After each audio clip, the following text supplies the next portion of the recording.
Chapter 151. The moment she saw Riddle actually using the killing curse on Harry, Hermione almost screamed.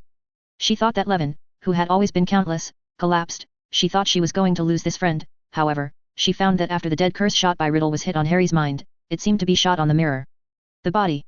At the moment when he used the killing curse on Harry, Riddle was filled with murderous intent and hatred. After all, his body died in the hands of this boy. As a result, this powerful spell with murderous intentions in turn directly acts on himself. It was just an instant. Riddle was as thunderous, and the body's body was stiff in the air, and then it was covered with cracks like a broken glass. The next moment, its body turned into fragments, and then the smoke disappeared. Throughout the process, Riddle didn't even scream. This oolong-like scene looked at Hermione and even more stupid. Only Levin laughed and couldn't lift his mouth. He hasn't been so happy for a long time. This Voldemort's show operation is about to laugh at 26. The second woman did not expect it at all. It was possible. Lie, Levin, you have known this, right? Hermione stunned for a while, and repeatedly confirmed that Voldemort's soul was really dead, and asked about writing. Otherwise, he wouldn't be so cumbersome just now, and a pair of stubs could not have Voldemort to kill Harry's expression. If she hadn't understood this boy by herself, she would think that the two of them had any hatred. Of course, it is better to say that Harry threatened me is the most ridiculous thing he had done. Seeing the two women puzzled, Levin said the secret truth. Actually, this scene has happened in the history of the wizard. If you think about, how does its body die? Its body, the Black Devil. The book says that the dark demon was rebounded to death when trying to kill Harry. Hermione recalled the information that he knew, so Harry would be called savior. Boys who are not dead, do you say? Levin looked at her surprised face, nodded, and scored love magic. As we all know, Harry's mother, Lily Potter, used the magic of love to give Harry a guardian before dying. This guardian magic continued until adulthood. During this period, Voldemort could not kill Harry. The Voldemort of that year was because of ignoring this protection, which caused the dead curse to rebound and killed himself. Before Harry was used by Riddle, he also established the guardian of love with Ronald. But he did not die because of this. Because of this guardian magic, the damage from Voldemort, killing Harry. Today, Riddle, who is the same soul, has repeated the mistakes of the body. Fortunately, he also claimed to use the magic of love to surpass the love emphasized by Dumbledore. Turning his head, he died on this magic. It was killed twice by the same magic, and no one except Voldemort in the history of the wizard.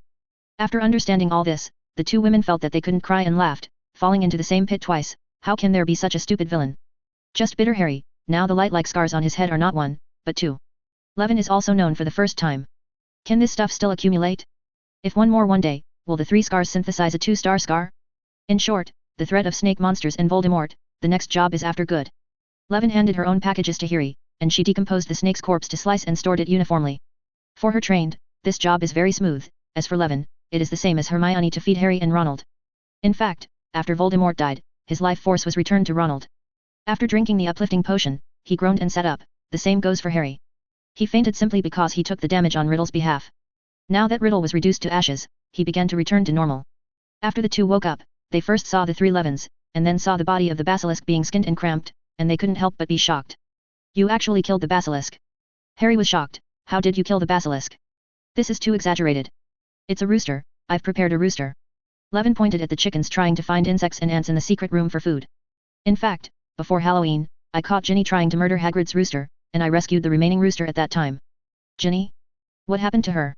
Ronald, who was still crying and confessing, suddenly turned around when he heard his sister's name. So Levin explained that Ginny was the first diary host. Damn mysterious man, have you been provoked by the Weasley family? Why are you always pointing the finger at our family? Ronald cursed upon hearing this. Levin chuckled. Ronald didn't know that the feud between the Sly family and Voldemort was worth more than 1 or 2 points. Counting back, their mother Molly had 2 brothers who died at the hands of Death Eaters.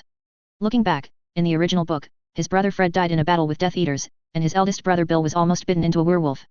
It can be said that the two sides have a life-or-death relationship. After a while, Siri finally finished dealing with the basilisk. Levin even put the bones of the basilisk in the bag, leaving no trace behind. Creatures like basilisks are really rare, so don't waste them if you don't want to waste them. In addition, you should also bring the sorting hat, diary, and Gryffindor's sword. Levin picked up a few more of Fox's feathers that had been knocked off during the battle. By the way, there is also Lockhart, who was knocked unconscious twice and woke up leisurely. Seeing that there was nothing else to do in the secret room, Phoenix Fox began to hover above Levin's head again. It chirped to signal everyone to gather together so that it could send them out. As everyone put their hands on each other, the phoenix landed on Levin's shoulder, the familiar warm magic spreads throughout the body, and the phantom of the phoenix begins. In the process, Levin became increasingly dissatisfied with Dumbledore. Slytherin's secret chamber is indeed difficult to find, and it requires Parseltongue to open it. But since the phoenix can come in, it means that Dumbledore has also discovered this place. Whether he already knew about the Chamber of Secrets or he just discovered the Chamber of Secrets after following Harry, the existence of the Phoenix means that he can completely let the Phoenix bring him in, if nothing else, bring Professor McGonagall, Professor Flitwick, or Snape in. At their level, there is nothing they can do against the basilisk. But apart from Foxpen, Dumbledore's only support for Harry was the Sorting Hat. It seemed that he wanted Harry, a child with no swordsmanship training, to pull out his sword and fight the basilisk hand-to-hand to solve the problem. What on earth was he thinking? Is it so that Harry can successfully draw the sword and prove that he is a true Gryffindor? Gryffindor's sword is not the Void Sword. The Sorting Hat is not a prayer either. This is a complete joke on Harry's life. All I can say is that I can't understand the White Wizard's brain circuit. Update 5/4, more, 30/601. It's not easy to get a new book on the shelves. I'd like to ask for a wave of custom orders, a wave of flowers, monthly votes, reviews, and rewards.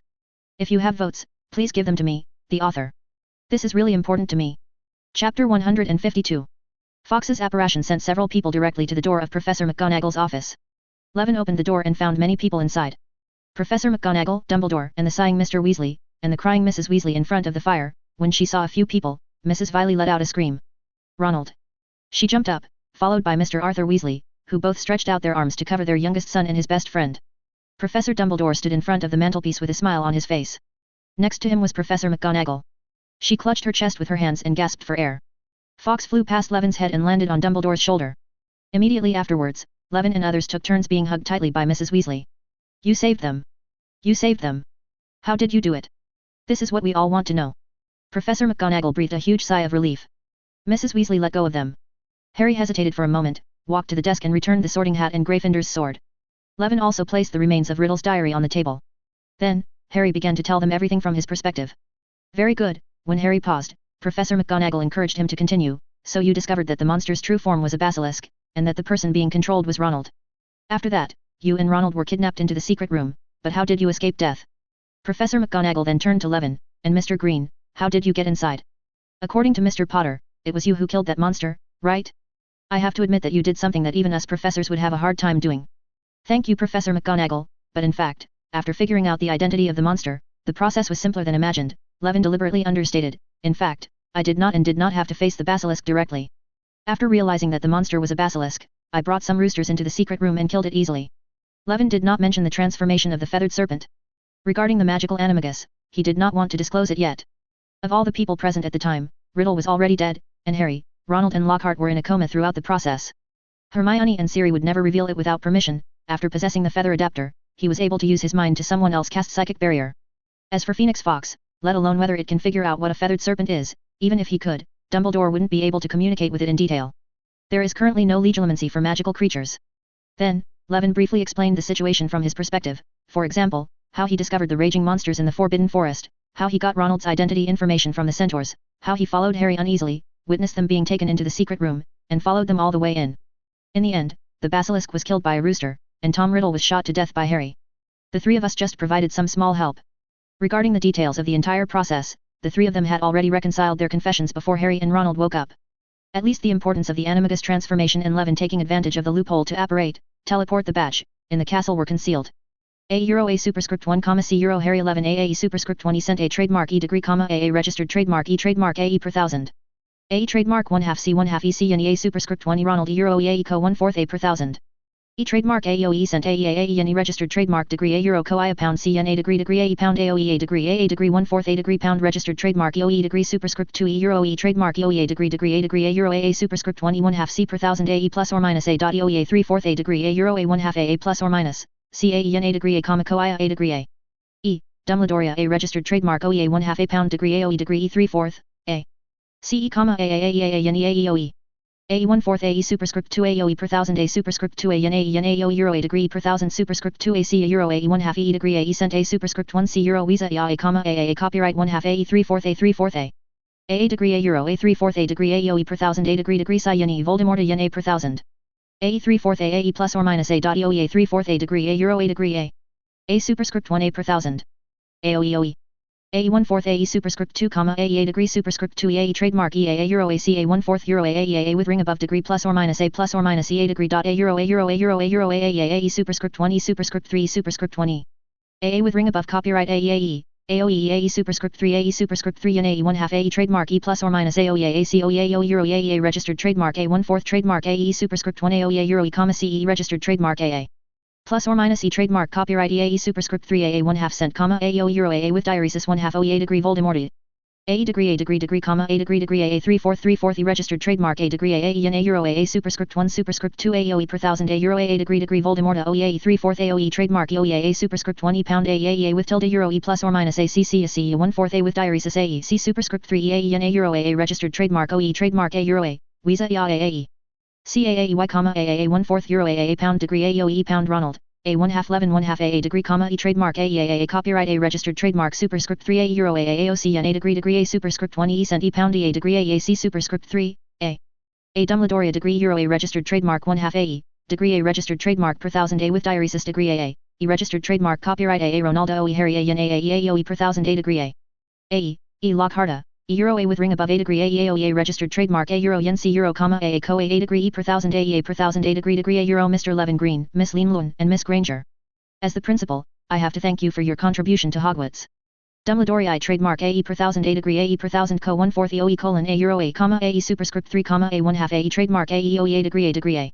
AEA 3/4 AEC per thousand superscript 1 AE registered trademark co registered trademark A yen.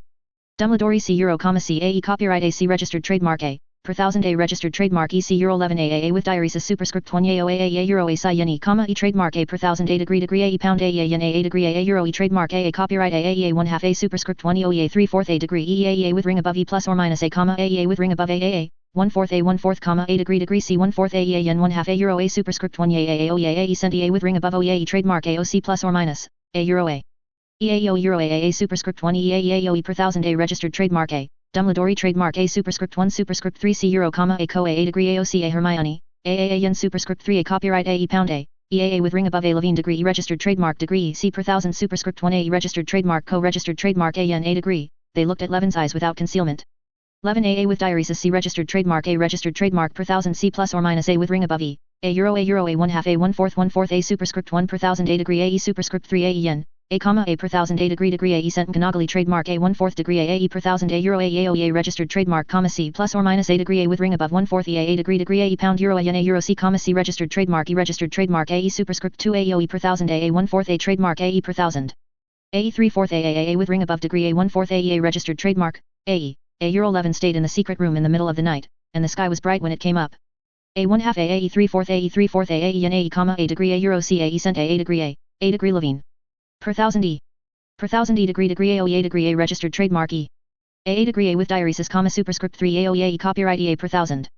A degree 1/2 EAA 1/4 A with ring above A Euro C Euro E, A 1/2 AEA superscript 1 AOEA superscript 2 1/2 CA degree AE copyright EAE degree plus or minus E cent AEA per thousand. AEA degree A Euro C A degree OEA copyright A Euro AE copyright, AAA degree AA yen 1/4 1/2 A. AEA degree AE cent A 1/4 A pound degree AOEA yen E yen A pound degree A Euro E. AA superscript 2 EAA Euro AE copyright A degree plus or minus AEA degree 11 A, EAA with ring above E registered trademark A 11 E degree pound E Euro AEA, A 1/2 AAE per thousand E yen A degree AA registered trademark EA Euro C per thousand copyright, A Euro A degree A Euro AEA Euro 11 AAEA superscript 3 A registered trademark A with diaresis 3/4 A with ring above degree A with ring above registered trademark, E cent Psi superscript 3 AOEA EA degree A 3/4 AEA degree, AA registered trademark A degree A superscript 1 ya pound A superscript 3 A degree A Euro AAEA superscript 1 ya. A superscript 2 A registered trademark pound AA with tilde Euro AE, 1/2 A. 1/2 E registered trademark copyright AEA A Euro A 1/4 A with ring above, AE per thousand A Euro AEA registered trademark A degree A Euro A yen 1/2 A, AE per thousand A degree, AEA plus or minus 1/2 EA yen, AE superscript 2 CA Levina 1/2 E cent A yen A registered trademark AE per thousand A degree stand up. Chapter 153. When everyone is excited, it is obviously unwise to insist on going back to sleep. So, the sleepy Levin followed them to the auditorium. But just after he walked out of Ravenclaw's tower, before Levin could see the situation clearly, he felt his hand being grasped tightly, and then his whole body was held in his arms. The fragrance of the shampoo that hit his face and the softness on his chest made Levin realize that the person hugging him was a girl. Levin was hugged by a girl in public. For a moment, Levin felt a little embarrassed. The roommates beside him were already giving him teasing smiles. After taking a closer look, I realized that it was Zhangqiu who was hugging him. Why did you do such a dangerous thing last night? The girl hugged her tighter. You don't know, when I heard about this, I almost thought I was going to lose you. More people discovered the two hugging each other in public, and some little wizards began to point and point. Only then did Zhangqiu realize what he had done impulsively. Levin then separated from her. Thank you for your relationship, Zhangqiu. Don't worry, I'm fine. He stretched out his hands and made a strong gesture, then he casually cast a sound isolation field and stopped caring about the stares and discussions around him. That's good. In front of everyone, Jiangqiu also seemed a little shy. The existence of the sound isolation force field made her feel a lot more comfortable. 583 She kept saying, Can you not do it next time? Doing such dangerous things again, I'm a little scared. She is really scared. Jiangqiu has always been the kind of character who has no ambitions and is satisfied with living an ordinary life. Although I fell in love with Levin because he was handsome, he was a popular figure in the college, and he was a fellow countryman, but she is still a little uncomfortable with Levin's wonderful life where he often causes trouble. As for your request, I can only say that I will try my best. Levin smiled bitterly, and Jiangqiu couldn't help but frown. Why? Jiangqiu couldn't understand. Why do you always like to do those extraordinarily thrilling things? Are they really exciting? Why do you all like to risk your lives and go against this? Can't you just leave these things to Dumbledore? That's his responsibility.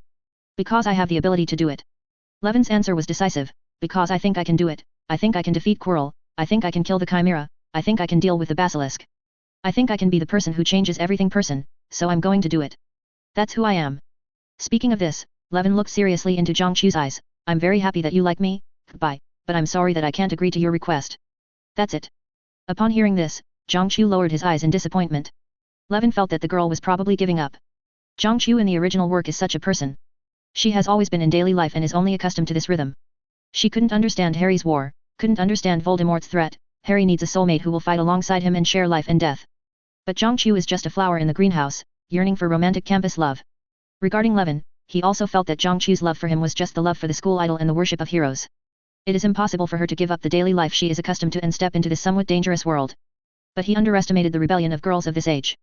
After a while, Jiangqiu raised his head and looked at him. From her eyes, Levin saw an inexplicable seriousness and persistence. I understand what you mean. She said in a calm tone, I think maybe I can't accompany you to fight like senior sister Cyrilla and Granger, but I will try my best to keep up with you. No matter what, I will always be here waiting for you. With that said, she ignored the little wizards who were watching, gave Levin another hard hug, and then left on her own. Looking at the girls retreating back, Levin felt so unexpected for the first time in a relationship. Is Jiangqiu's abnormal behavior due to his dissatisfaction with Siri and Hermione, or is it due to his unwillingness to himself? But no matter what, this girl's trajectory seems to have taken a different step from her previous life. After taking care of Jiangqiu's matter, Levin continued to walk to the auditorium as if nothing was wrong. What the two of them did at the door of the lounge began to spread in a small area, but due to Levin's prestige and the fact that today's hottest topic is about secret rooms and monsters, therefore, he did not receive much harassment along the way. Only a few roommates dared to tease him. After entering the auditorium, Levin received an additional welcome. Thank you for saving little Ronald. The twins stood guard at the door and stepped forward to hug him in turn when they saw him. Even Percy said a few serious words of thanks. In addition, many young wizards came to him to express their gratitude to him. Most of them are Muggle-born wizards, and many of them are friends of petrified victims. Levin looked up and saw that Siri and Gryffindor Hermione had also suffered the same treatment. You guys stayed in the secret room all night last night, and you must not have eaten. I prepared this for Cyrilla, and you can have a share. The prefect, Pinello, placed several glasses of ice-cold pumpkin juice and a plate filled with delicious food in front of Levin. Then, she complained a little and said, Why do you always use Zija to do such dangerous things? Why, you also think this shouldn't be done? Levin asked strangely, but in fact, Siri enjoys this kind of adventure. Damn it, it seems like you know her better than my best friend. Pinello was a little frustrated. No, either don't take her with you next time you take risks, or call me. At this time, Hagrid, who had been released by the Ministry of Magic, also appeared in the auditorium and once again made the little wizards cheer. Immediately, Dumbledore announced the extra points at the banquet. Levin, Siri, and Hermione were each awarded 100 points by Dumbledore for their ability to deal with the Basilisk and the heir of Slytherin, and to rescue 2 classmates from the secret room. Although it is less than the 200 points bonus in the original work, it still seems fair. As a result, Ravenclaw, which was already leading other colleges by a large margin, further established its advantage in the College Cup. Dumbledore seems to be taking care of me too. Faced with this kind of treatment second only to Harry, Levin fell into thinking, it seems that old B is afraid of repeating the same mistakes, afraid that due to his own bias, he will push a wizard like me, who may become Voldemort's second, into the Force. No, should it be the dark side of the magic power? When Professor McGonagall stood up, the atmosphere of the scene reached the climax. In order to appease everyone's mood the school decided to cancel the exam this year as for the exams of the Ministry of Magic organization of the Ministry of Magic of those who took the level and 7th grade students finished. The cheers of the little wizards are even more loud, which is mixed with the mourning of a few academic tyrants, especially Miss Master Tong. After the banquet, Levin went to the ward to visit Harry and Ronald. As a result, he was hitting Drakee's father. Lucius Malfoy held the tattered diary and walked downstairs. Behind him, Harry and the whole semester were looking for the troublesome family-raising elves, and they were sending Lucius to leave. It seemed just now that Harry pitted Lucius once through his diary, leaving the Malfoy family who lost a nourishment elf. Seeing this scene, Levin thought about it. and used high stealth to himself, and quietly followed. The picture shows Zhongqiu. Chapter 154. Lucius Malfoy seems to have come to Hogwarts through apparition, therefore, if he wanted to leave, he had to go all the way outside the anti-apparition circle at Hogwarts. This made it easier for Levin to start. Just when he walked to an avenue outside Hogwarts and was about to use apparition, a white light flashed not far away, then Lucius fell heavily to the ground. Just after he activated apparition, he seemed to have hit a wall, and his whole body was bounced away from the space. What's going on? The range of Hogwarts' anti-apparition array has expanded again? When did this happen? Lucius was confused, he didn't know that this was the effect of dimension error cast by Yewin. Next, when he tried to change places apparition, a disarming curse suddenly hit him, his wand whirled and flew out, and he was knocked into a tree. Levin appeared in front of him, picking up his wand and diary. "Hello, Mr. Lucius Malfoy." Levin greeted Lucius, who was lying on the ground. "You are. I recognize you, Levin Green, why are you following me?" Lucius rubbed his chest that was hit by the wand, and stood up with support, assaulting an adult wizard. You know what you are doing?" Levin waved his hand. "Don't worry, I don't mean any harm. The reason why I did this is because I have something to tell you. It's the kind of topic you won't like." As he said that, he held up the chopped diary. He stood up and shook. When Lucius saw the diary in the opponent's hand, his expression suddenly changed. He has realized that the other party's trip is for this diary. That's bad. After all, this diary was what he had given to Ginny Weasley. In this accident, it turned out to be the key to opening the secret room. Now the secret room incident has become so big that even his only son was attacked and almost died. At the expense of the house elves, he finally managed to get this hot potato back into his hands. He was actually snatched away again, if the other party knows something. Thinking of this, Lucius felt something bad. He forced himself to calm down and pretended not to care. "Tell me, Mr. Green, what exactly do you want to do? For the sake of defeating the monster in the secret room and avenging Draco, I will try my best to satisfy your request." "That's not what it means." Levin shook his head. "That's not what I want to hear. Otherwise, why don't you think about it again?" He looked at Lucius with a sincere expression on his face. After hearing this, Lucius felt a thump in his heart. It seemed that this muggle knew more than he thought. But he still pretended to be honest. "Okay, indeed, this diary is very important to the Malfoy family, so how much do you need me to pay to redeem it?" That's not what he said. Levin continued to shake his head, looking disappointed. Lucius, what have I done to make you disrespect me so much? I am willing to come and talk to you in person, because I am giving you the opportunity, but not only do you not grasp the goodwill I have given you, instead, he repeatedly used perfunctory words to deal with me. As he spoke, he waved the diary again. "In fact, you are right, I did kill the monster in the secret room. But you did not mention one thing, that is, the heir to the secret room actually opened the secret room. The people were also defeated by me personally. Honestly, I learned some incredible details during this process." Levin's voice is neither soft nor strong, but after hearing this, Lucius felt as if he had been run over and hit by a wheel. His whole body shrank, and his already pale skin looked even more bloodless. The fact that the other party can say this proves that the other party does know very well about the diary. It was impossible for him to hide anything. "Okay, Mr. Green, I admit defeat. I'm sorry, I shouldn't have treated you so perfunctorily. Please tell me your request." Finally, Lucius bowed his head. He was very aware of the current situation. Opposite him was a first-class medal obtained for killing the Chimera, and now he had killed the Basilisk. Although he was just a young wizard, his strength was extraordinary and he felt that he could not compare with it. And now that both the diary and the wand are in the opponent's hands, he cannot use apparition even if he wants to. All escape routes to self-consciousness are cut off. People are knives, I am fish and meat. With the wisdom of the Malfoys, they should give in decisively at this time. Being able to bend and stretch has always been the greatest virtue of the Malfoy family. Levin waved his hand. It seems that Mr. Malfoy has fully realized the reality. That's good. Now let's get down to business, but don't be too nervous, after all, I am also Draco's classmate. Hearing this, Lucius couldn't help but swallowed. He felt that he heard the other party's subtext. His son was on the same campus as the other party, and he was a hostage. The other party was telling him, "Be honest, or else be careful about your son." At this moment, Levin suddenly raised his hand and threw the diary to Lucius. Lucius subconsciously took the diary and looked at Levin suspiciously. Levin didn't care about his performance and asked directly, "Mr. Lucius, do you know the origin of this thing?" Lucius wanted to make up a reason, but when he looked directly into Levin's eyes, he found that those eyes exuded a terrifying majesty, as if he was looking directly at a giant dragon. The feeling of oppression was almost comparable to that of Voldemort. So he decisively said honestly, "This diary was given to me by the Lord. The Dark Lord." At that time, he just said that it was a powerful black magic tool. Dark magic props. Levin snorted coldly, "Is there nothing else?" No. Lucius shook his head repeatedly, "I swear on the honor of the Malfoy family," that's what he said at that time. Levin listened and nodded. According to the feedback from the psychic ability detection of thoughts, the other party did indeed tell the truth. Sure enough, the ability of psychic powers is always beneficial when communicating with others. For example, just now, he just made the other person become obedient with just a little pressure. It seems that although Voldemort left the diary to the Malfoy family, he did not really trust them. Otherwise, it would be difficult to conceal the true function. This is something Levin can take advantage of. So Levin asked slowly, so do you know that because of this diary, the Dark Lord was almost resurrected? Boom. The diary slipped from Lucius's hand and fell to the ground. This news was really shocking to Lucius. But Levin has something even more shocking. I personally defeated the existence in the diary, so I can tell you that this diary contains the young emotions, memories, and magic of a wizard named Tom Marvolo Riddle, with a very powerful and evil attached to it. Magic.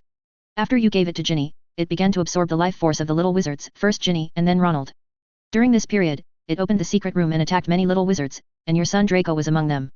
1. He also personally explained the origin of the Dark Lord's name. Levin waved his wand, and the pinion of Tom Riddle's name in midair changed to I am Voldemort. He paused for a moment, giving the already trembling Lucius some time to digest the information. In fact, Mr. Malfoy, I personally believe that this diary is one of Voldemort's Horcruxes. What did you say? That thing is. Lucius looked in disbelief. As a veteran pureblood family, Lucius still knows the secret knowledge of Horcruxes. After hearing about this, he immediately realized what the trouble was. Voldemort is not dead, at least not completely dead, I think you must know. In fact, just last year, I saw him hiding on the back of Professor Quirrell's head. So I combined him with Harry sticking together, they were burned to death with Harry's guardian magic. Please give me flowers. Levin's narration was very calm, but after listening to it, Lucius only felt creepy. To let Quirrell die in such a horrific way, the little wizard in front of him seemed to be as cruel as the Dark Lord. How do you think Voldemort will treat the person who broke the fragment of his soul and his family? At this point, Levin chuckled. After hearing Levin's words, Lucius instantly shuddered. He thought of the most dire consequences. No one knows Voldemort's methods of punishing people better than him. He has seen it too many times. That would make people regret having been born. And, he almost killed Draco. Levin reminded again. A person may act cowardly when his life is threatened, but when it is his family who is threatened, he becomes brave instead. What do you want from what you said? Lucius said in a hoarse voice. Levin waved his hand, don't get me wrong, I don't intend to reveal this matter. In fact, it will not be good for me to let you be killed by the Dark Lord himself, at least not until you and I do it. Lucius looked at Levin, his tone already somewhat respectful, so, what can I do for you? 0, you do have something you can do for me. Levin said lightly, but it's not the time yet. The Dark Lord is destined to be resurrected. I know this, and Dumbledore also knows it, but he doesn't know the specific time. But I judge that that time will only be within 2 or 3 years at most. Before that, I don't need you to do anything. No, on the contrary, you should do nothing and continue to live as Lucius Malfoy and wait for his resurrection. At that time you must respond to his call immediately and become his trusted subordinate. Lucius started to panic when he heard this, but he never trusts others. Even me. So what? Levin shook his head, he can't do everything, right? He always has to have a few trusted subordinates to arrange some cumbersome tasks, and why can't it be you? Anyway, you just need to remember that it was your mistake that cost him a Horcrux. You are destined to be his enemy. I know. When he said this, Lucius seemed to have aged a bit. He raised his head again and looked at the young boy in front of him. Last question, you and Dumbledore. Oh, I'm just a student at Dumbledore's school, that's all. Levin waved his hand indifferently, his Order of the Phoenix, his great cause, and his big adventure have nothing to do with me. I naturally have my ideals. My pursuit. I understand. Lucius bowed respectfully, then, please allow the Malfoy family to contribute to your ideals. Ahaha, I appreciate your kindness. Levin smiled, but for the time being it's not necessary. If the Malfoy family is really needed, I will take the initiative to have someone contact you. Please don't be surprised then. 17 After Levin finished speaking, he blinked and threw Lucius's wand away. Then the whole person disappeared in a flash. He can actually disapparate? Lucius took the wand and was surprised by Levin's disappearance. Did you learn apparition at such a young age? Wrong, obviously, apparition was not allowed here just now. Could it be that, Lucius tried it and found that he had successfully returned home? In other words, the anti-apparition array he thought just now was completely improvised by the other party alone. At this time, the other party was only 13 years old. A 13-year-old child has such a mature mind and such a powerful level of magic. This Ravenclaw genius is even more terrifying than the original Dark Lord. Lucius Malfoy made a vague judgment. 3. Chapter 155. After solving the problem of the Chamber of Secrets, Levin not only needs to solve the problem of the Malfoy family, he had not forgotten Gilderoy Lockhart. This deceitful defense against the dark arts professor had been forced by Levin to participate in the trip to the secret room. Under Levin's provocation and spiritual inducement, he exposed his shortcomings.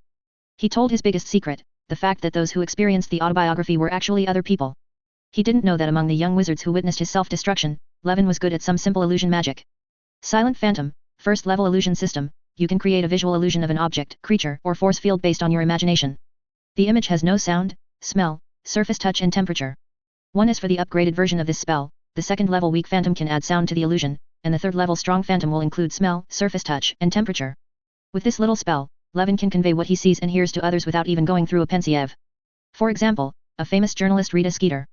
This female reporter, who is controversial and infamous in the wizarding world, unexpectedly gave Levin a fair report at the last medal ceremony. Although this would not cause May 47 Levin to write down her favor, after all, fair reporting should be a basic requirement. But at least with Levin, Tusket was something to work with. So Levin fixed this small memory of Lockhart on a small badge and sent it to Miss Skeeter, along with a letter. The letter provided a lot of evidence for the other party, including Levin's memories from his previous life, as well as the general information of the victims who were cast by Lockhart in this life, as well as the other party's poor performance during his teaching at Hogwarts. Then he saw how Queen Skeeter could become the signature columnist of the Daily Prophet. Putting aside the fact that she used a legal animagus to collect materials, her sensitivity to news and her ability to do what she says is truly commendable. The day after Levin sent the letter, he received a reply from Miss Skeeter. The other party's attitude in the letter was so friendly that Levin once wondered if the other party was the rumor-mongering reporter in the original work. It seems that even she knows that she cannot offend everyone. In the letter, Miss Skeeter sincerely thanked Levin for providing her with news material and promised to discredit Lockhart this time. In my opinion, this is actually to make yourself famous in one fell swoop by knocking a star off the altar. Levin naturally saw her true purpose, but that's exactly why he gave this revelation to Skeeter. Nothing can motivate this bottomless female reporter to work hard more than the benefits of becoming famous in one fell swoop. Then, Levin realized her second advantage, her terrifying speed of creation. It was clear that Levin sent the evidence on Tuesday. On Thursday night, Levin received a letter from Miss Skeeter. Her long report about Lockhart will appear on the front page of the Daily Prophet tomorrow. The extent of the tentacle monsters would astonish even the author of Longwomalu. As for why the Daily Prophet agreed to report this kind of news, the reason is simple. According to Miss Skeeter's letter, the purpose of the Daily Prophet's existence is to sell itself, and if you want to be snapped up, the most important thing is breaking news. As for whether this kind of news is true or will destroy someone, it doesn't matter. What's more, you, Lockhart, are essentially a star promoted by Wizard Weekly. Your 5 most charming smile awards were all won in Wizarding Weekly. You, Lockhart, are not from the Daily Prophet. If you can overturn your position, I, the Daily Prophet, will take the lead. Friday was the 3rd day since Lockhart left the school medical office. During the past 3 days, Lockhart had been extremely tormented. Every day he was worried, fearing that Levin would tell others about his self-destruction. But he was taking a chance. What if the other party had compassion and was unwilling to say it for the time being? What if the other party tells it and no one can believe it? After all, the so-called self-destruction was just a private conversation between the 4 of them. If he said it out loud, as long as he didn't admit it, there would be no proof. Now 5 days have passed since his self-destruction. So far, there have been no rumors about him committing fraud in Hogwarts. Could it be that I have passed this level? With this mood, Lockhart came to the auditorium for breakfast as usual. Breakfast time also happens to be the time when the owls focus on delivering letters. At this time every day, a large number of owls will deliver various letters, packages, and ordered newspapers and magazines to the hands of the little wizards. But unlike in the past, there are a lot of owls in the auditorium today.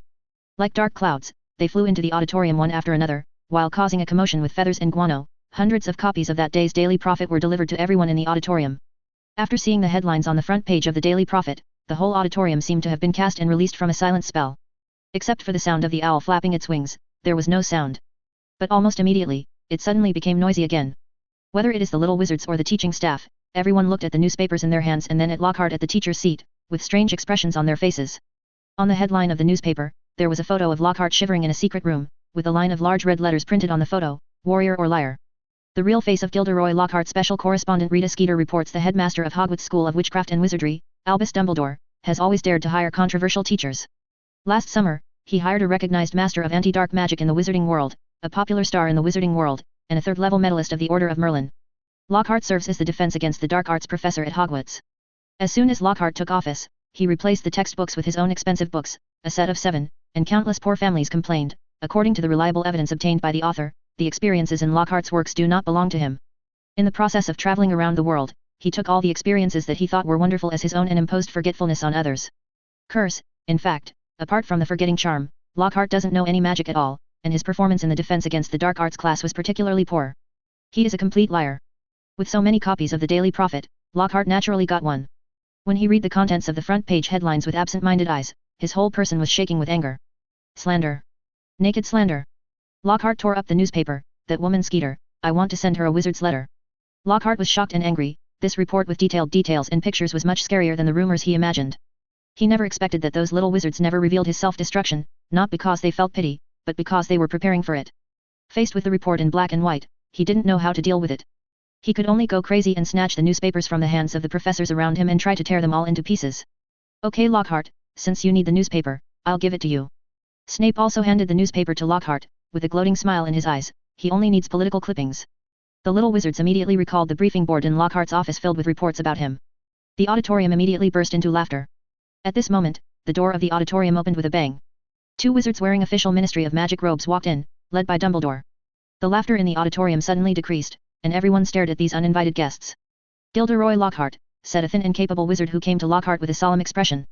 Lockhart's face was pale, and he had the illusion of being stripped naked and standing in the spotlight. We are employees of the Magical Law Enforcement Reconnaissance Team, a subsidiary of the Department of Magical Law Enforcement of the Ministry of Magic. According to reliable information, you have violated the Wizarding Offences Act, the Wizard Torts Act, the Wizard Theft Act and many other laws. Please come with us and cooperate with the investigation. His voice was very loud, and everyone in the auditorium could hear him clearly. Those little witches who were quarreling with others over Lockhart couldn't believe their ears. Is Professor Lockhart really a liar? Is his experience false? Is it 1.3 appropriating other people's experiences as your own? Is he really useless except for the curse of forgetting? His fans, those little witches don't want to believe all this, but the fact is right in front of them, and they have to believe it. Facing the people from the Ministry of Magic, Lockhart could only leave the teacher's chair obediently. His lips trembled and he murmured what he wanted to say, but in the end he couldn't say anything. In the end, he could only give Levin a trembling look, and then followed the 2 Ministry of Magic employees dejectedly and left the castle. It seems that we will choose a new defense against the Dark Arts professor next year. Professor Dumbledore adjusted his glasses and left the auditorium. What a joy! Levin heard Ronald shouting to Harry from the Gryffindor side, that woman Rita Skeeter did something good this time. I guess the person who reported Lockhart is one of our Hogwarts students, the prefect Pinello said, as if she was possessed by Conan. Except for the whistleblower, no one would have thought of ordering so many daily profits in advance. You are right. Come on, Shirley. Cyrilla did not answer, but looked at Levin across the long table. The two looked at each other and smiled without saying a word. Chapter 156. Nowadays, there are no monsters in Hogwarts that can turn people to stone or even death, and there is no exam pressure on their heads. Even the assignments assigned by professors are no longer so cumbersome and complicated. All the little wizards can only look forward to the summer vacation. If anyone in the castle was unhappy, it was Draco Malfoy. He was surprised to find that everything changed after he recovered from petrification. The Malfoy family lost their house elf, and more importantly, his father Lucius was expelled from the school board. Draco no longer walked around the school arrogantly as if he owned the place. On the contrary, he now has a gloomy face all day long, and seems to be full of resentment, not only because of the change in his family situation, but also because he, as a pure-blooded little wizard of Slytherin, was actually attacked by the heir of Slytherin. This was a great shame and humiliation for him, and it triggered a flurry of rumors among many pure-blooded classmates. On the other hand, Ronald gradually got over his self-blame, and his friendship with Harry became stronger. He already knew from Hermione that in order to protect him, Harry actually cast a protective shield of love on him.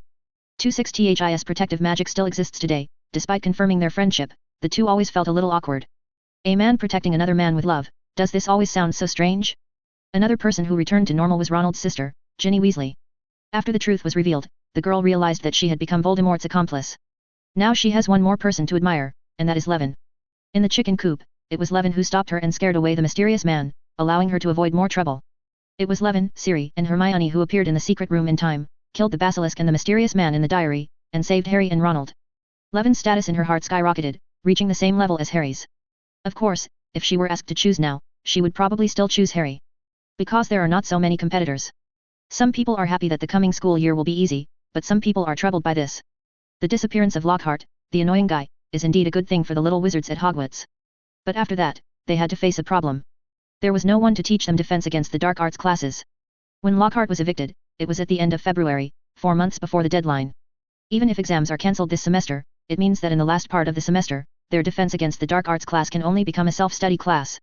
1 class and 2 classes for self-study are fine, but the entire 4 months of defense against the dark arts classes were self-study, which many young masters who still have some pursuits cannot tolerate. Last semester, even though Professor Quirrell was not very good, he still taught something. This semester's Lockhart is a pure parallel import. For most of the semester, everyone only watched the small theater. Wouldn't rounding up mean that a semester has been wasted? How can this be done?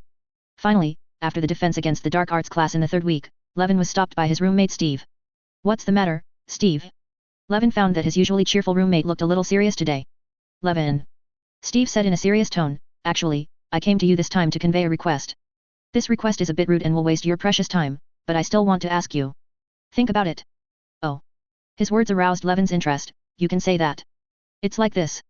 I always feel that we haven't learned much in the defense against the dark arts class for 2 consecutive semesters. But in the magical world, we will always encounter some dangers, such as the attack of the basilisk this semester, everyone. I am completely at a loss, so I think it is necessary for each of us to learn something in the defense against the dark arts course so that we can protect ourselves.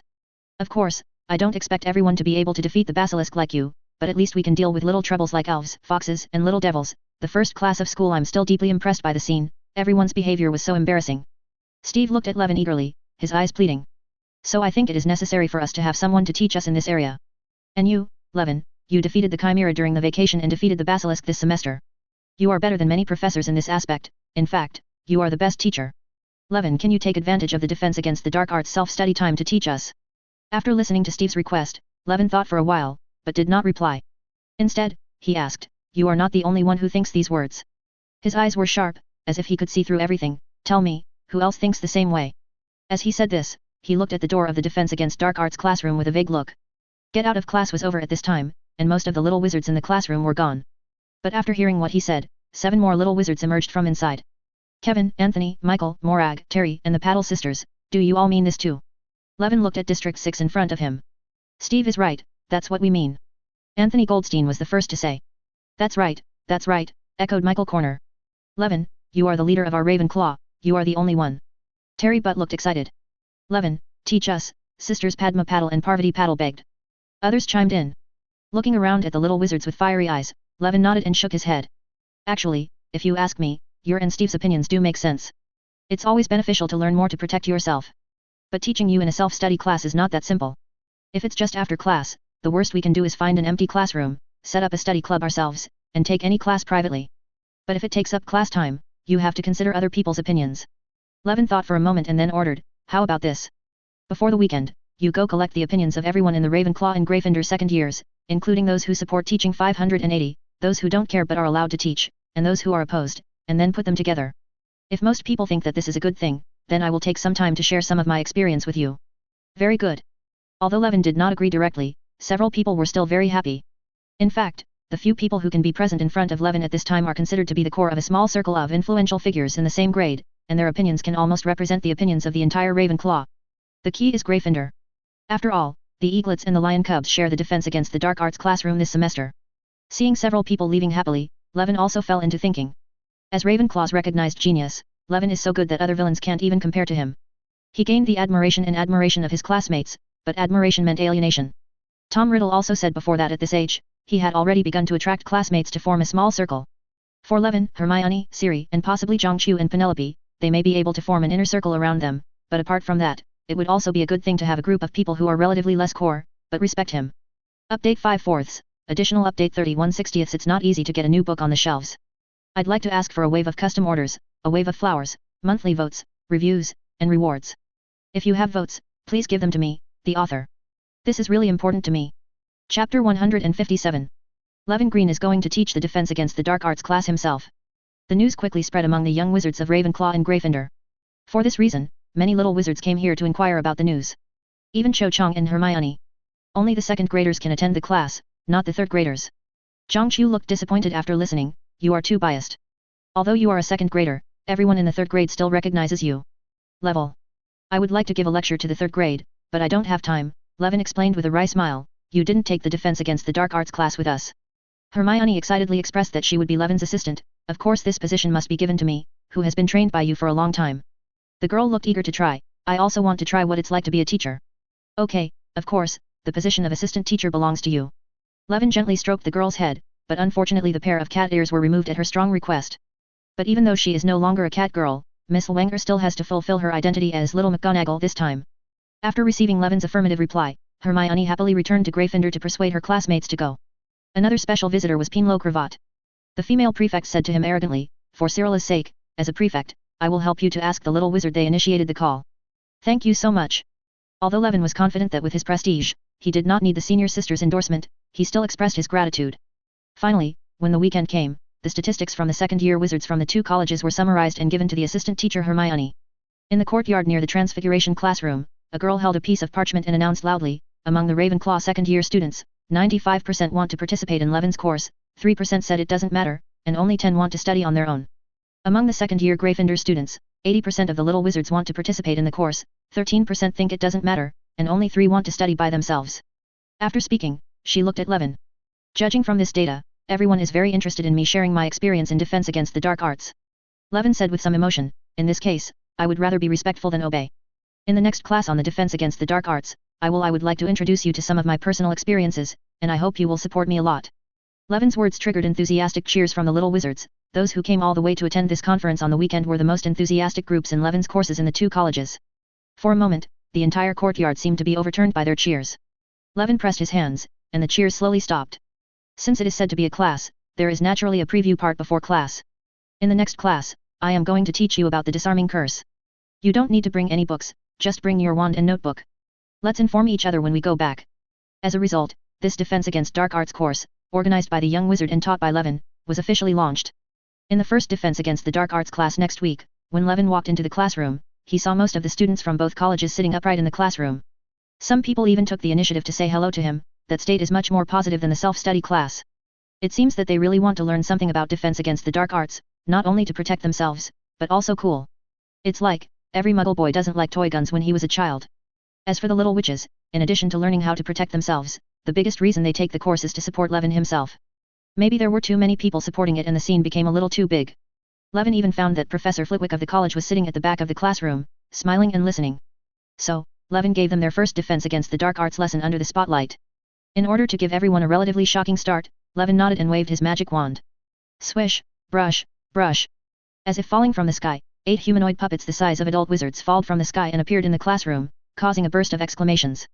These 8 puppets are wooden golems made by Levin himself based on the golem making methods given by 4 ancient magic guardians.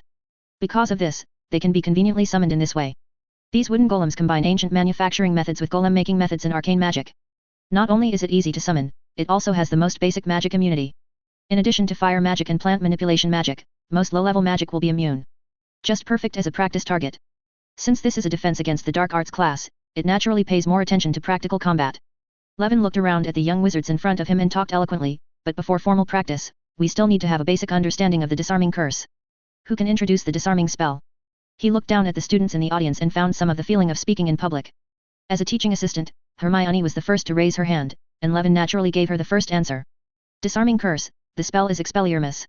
This is a spell that can make the opponent's wand escape from the palm of the hand. The power varies depending on the level of the caster's magical ability. Wizards often use this spell in duels to make the opponent lose the wand. Since this spell has the characteristics of fast casting speed and short flight time, in addition to its disarming effect, you can use it to gain the upper hand or interrupt the enemy's casting. That's very well said. Thank you, Hermione, Gryffindor plus. Levin closed his mouth at the right time and smiled slightly. It's a pity that I don't have the power to give you points. The little wizards burst into laughter. Next, Levin personally used the disarming spell on the wooden golem and broke down the key to the spell. Then he asked the little wizards to work in groups of 8 or 9. Each group chose a wooden golem as a target and took turns to practice disarming. And he and Hermione, the good ones, were among the little wizards, checking for their omissions and correcting their mistakes. After everyone was able to use the disarming spell, Levin made the wooden golems move and arranged for everyone to shoot moving targets. By the end of the whole class, basically everyone can use this spell. With the flexible wooden golem as a target, even the training became interesting, and the little wizards enjoyed playing it. Until get out of class time comes. This defense against the dark arts class is really great. If Levin were the teacher, I would never miss this class. I hope the next class will come soon. The wizards were in high spirits and were looking forward to the next class. Even Professor Flitwick praised Levin greatly and believed that Levin could stay in school directly as a defense against the dark arts professor after graduation. I think it's better to forget it, Professor Flitwick. Levin could only smile bitterly upon hearing this. I think I still want to live for a few more years. Chapter 158. After the first wonderful lecture, the news of Levin's temporary appointment as defense against the dark arts spread throughout Hogwarts. After hearing that Levin directly taught the actual combat of magic spells and even prepared moving targets for practice, it aroused the envy of all the young wizards who had suffered at the hands of useless defense against the dark arts professors in the past 2 years. It's like Muggle college students envy those military trainings where they can touch real guns and live ammunition. Especially Hufflepuff and Slytherin's second-year wizards, they can't wait to take classes with Ravenclaw and participate in the courses. They also want to learn the disarming curse, and they also want to play target shooting.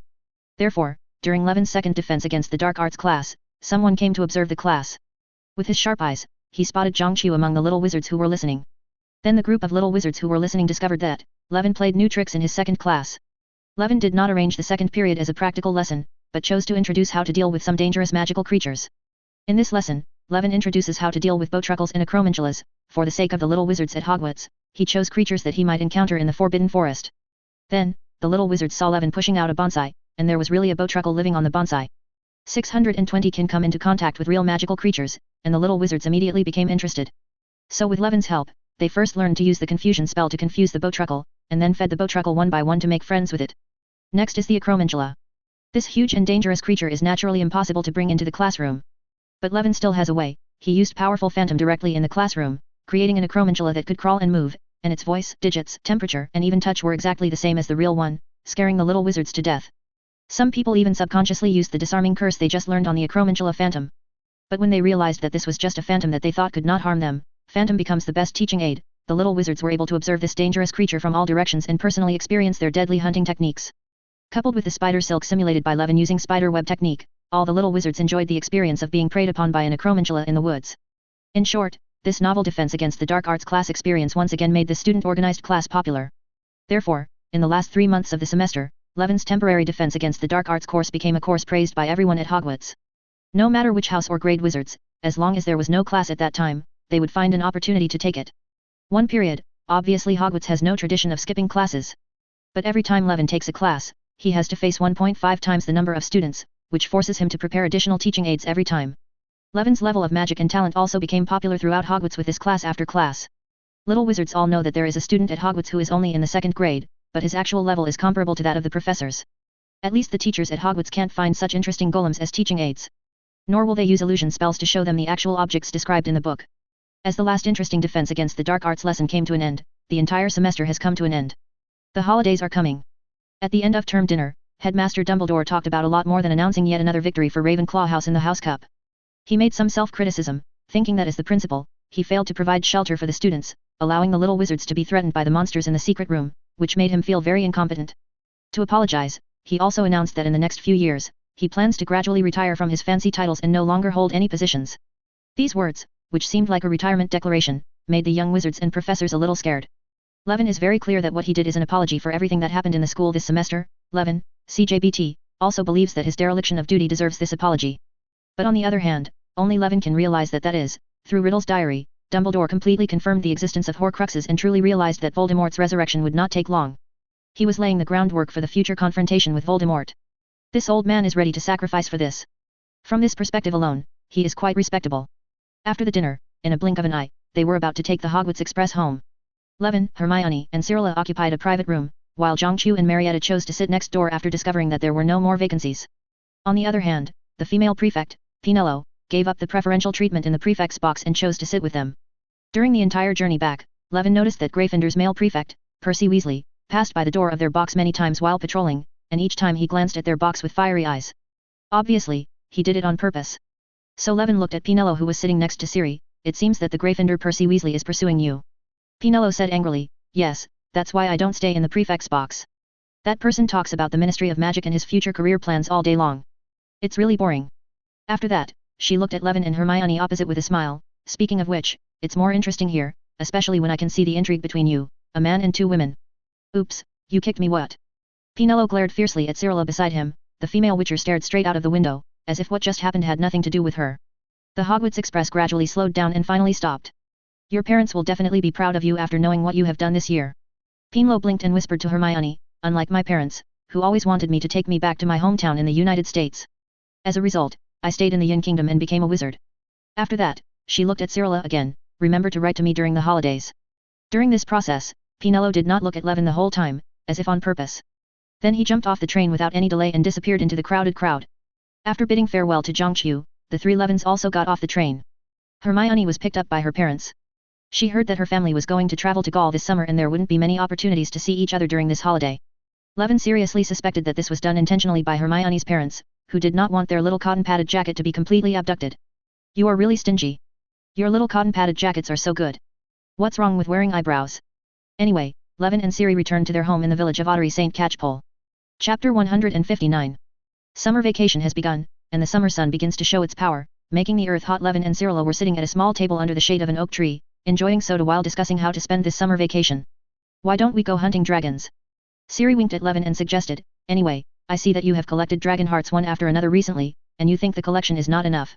Why don't we go there in person? How about hunting down the missing dragon? That's a good suggestion. Levin nodded, but why did you suddenly make such a suggestion? He raised his head and looked at the girl in front of him. This doesn't look like you at all. It's not you. Every time we fight, you have to block the most dangerous guy by yourself. Zilly couldn't help complaining.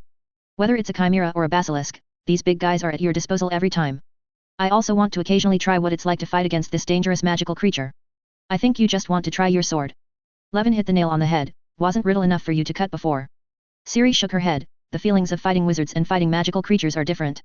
Looking at the expectant look in her eyes, Levin couldn't help but shake his head. After the arcane sword was upgraded to 2.0, you seem to be more and more addicted to killing people. Isn't it because you designed the sword to be so easy to use? Zilly rolled her eyes at him charmingly.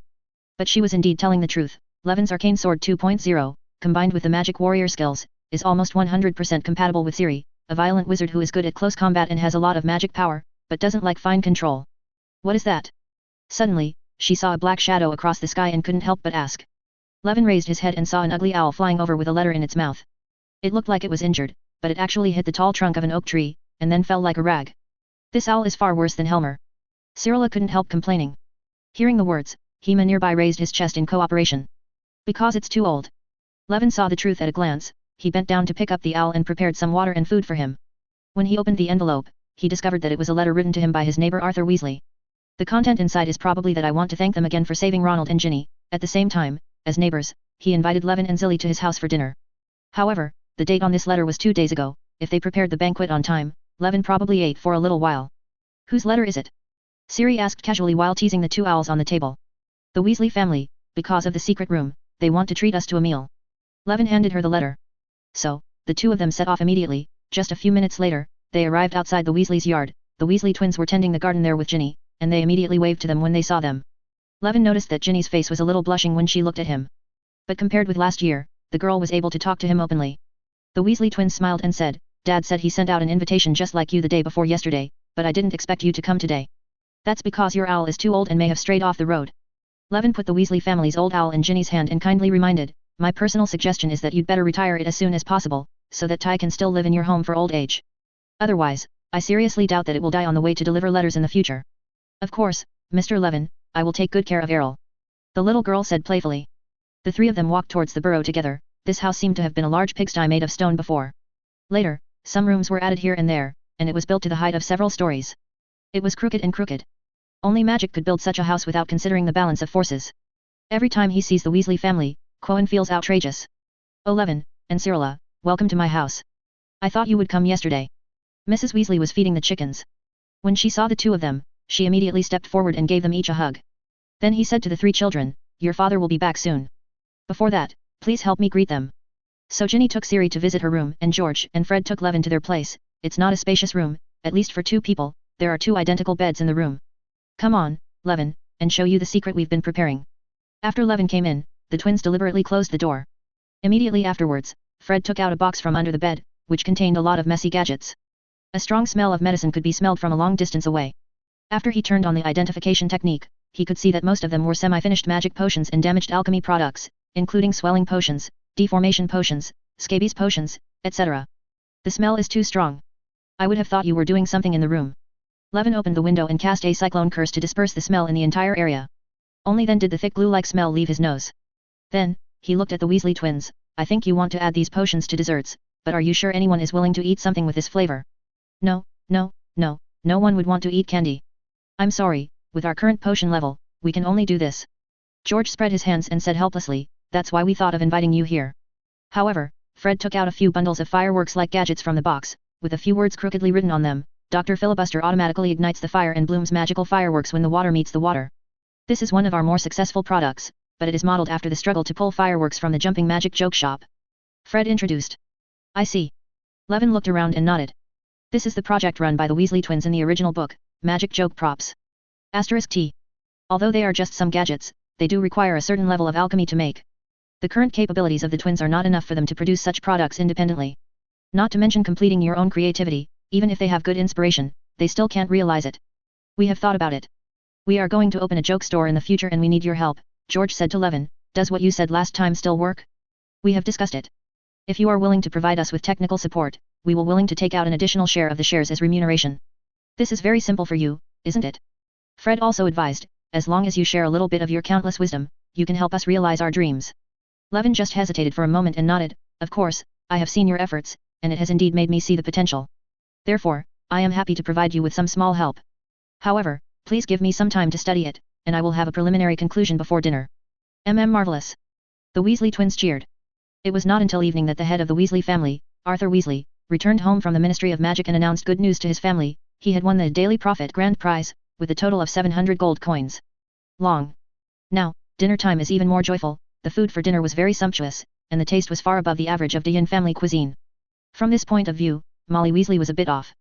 Throughout the dinner, the Weasleys were also very enthusiastic towards the two of them. Mrs. Weasley almost never stopped picking up food for Levin and Shirley. Arthur enthusiastically talked about Muggle electronic products with Levin. Ginny kept paying attention to him at the dinner table. Even Percy was stiffly looking for topics to chat with him. I have to admit that although the home is a bit simple, it is indeed very warm. But among them, the most enthusiastic were the Weasley twins. In just one afternoon, Levin provided them with a product improvement suggestion and a series of technical points. This brings them one step closer to their dream.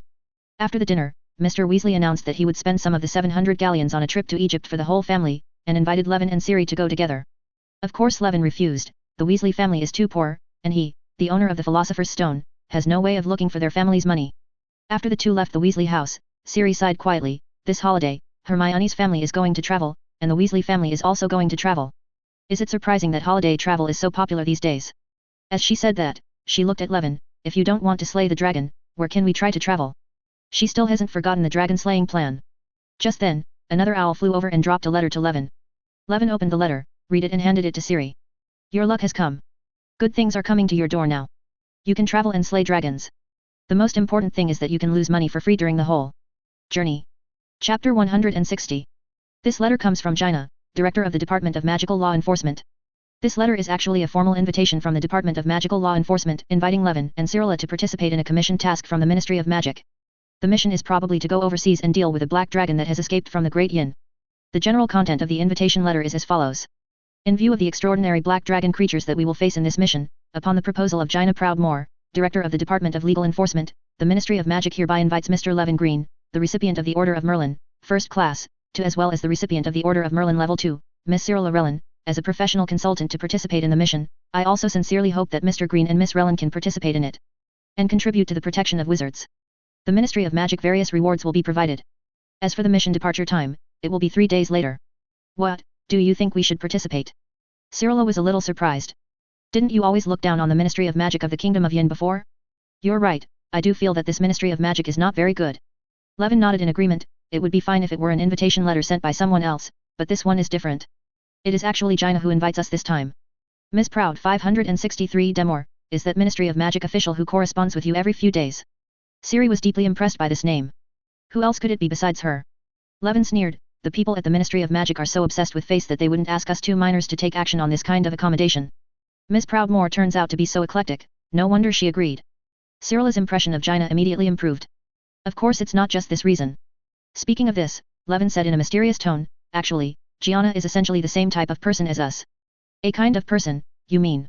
Hearing this, Zilly took a while to react. She is also a visitor from Ding World. Yes, Gina comes from a world called Azeroth.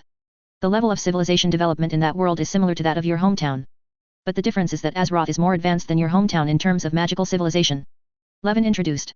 All in all, in terms of position, Gina is naturally our ally. Therefore, since she has sent out this invitation, I will accept it no matter what. I understand. Zilly expressed understanding. Then, I decided to travel to South America this holiday. 3 days later, in the tower. Cyrilla, are you ready? In front of the fireplace, Quoin looked helplessly. Not long after he spoke, Cyrilla's figure came out of the room. Different from the student attire when she just returned from Hogwarts, Cyrilla, like Levin, is now wearing a smart witcher attire. It was Levin's idea. Among them, Levin is wearing a white undershirt, with a leather vest on the outside. Leather wristbands, waistcoat and belt are tied together with straps. The outermost part is a cloak woven from acromantula spider silk and unicorn hair. Cyrilla also wore a white underwear, but she did not wear a waistcoat. Instead, she chose a pair of long leather gloves and a high-waisted leather corset to outline a wonderful arc around her waist. The lower body is in black leather pants, paired with sturdy boots, which perfectly shows off her long and graceful legs. The whole outfit does not have much matching jewelry, but it reflects Cyrilla's heroic appearance as a female witcher. By the way, the leather utensils here are all made from basilisk skin and made by Levin himself. Watching the female witcher slowly walking down the stone stairs, Chu Wen couldn't help but sigh. My design is pretty good, right? This suit does look like Mr. Gerald, doesn't it? Cyrilla looked at Levin's attire in front of her, then recalled what she had just seen in front of the mirror, and nodded. Indeed, your craftsmanship is great. You have completely grasped the key elements of the Witcher. Isn't this natural? After all, this set of 11 is based on the equipment in the previous life of The Witcher 3. Especially Cyrilla's outfit basically restores the appearance of adult Cyrilla in the game. If you wear this set at a comic exhibition, it can be used as a cosplay. At this time, Cyrilla asked again, when I put on this corset, I was wondering why it felt like it fit my waist and hips perfectly. How did you do it? Tell me when you secretly. When she said this, Cyrilla herself blushed. When Levin heard this question, he said, aren't you looking down on people? I don't need to do that. He retorted proudly, I already fully understood all the data on your body the first time I saw you. There is no need to touch it again. With his incredible understanding, his judgment on spatial distance is not inaccurate. What kind of rogue ability is this? Cyrilla obviously misunderstood the nature of the ability and complained loudly, do you think this is something to be proud of? After the two finished dressing, they put their arcane swords on their backs, took out a handful of flow powder, and walked into the fireplace. Bang! With a burst of green flames igniting from the fireplace, the two figures disappeared into the flames. And when they were down to earth again, they were already in a strange room. This room is not large, and the various furniture decorations in it are full of strong classical style.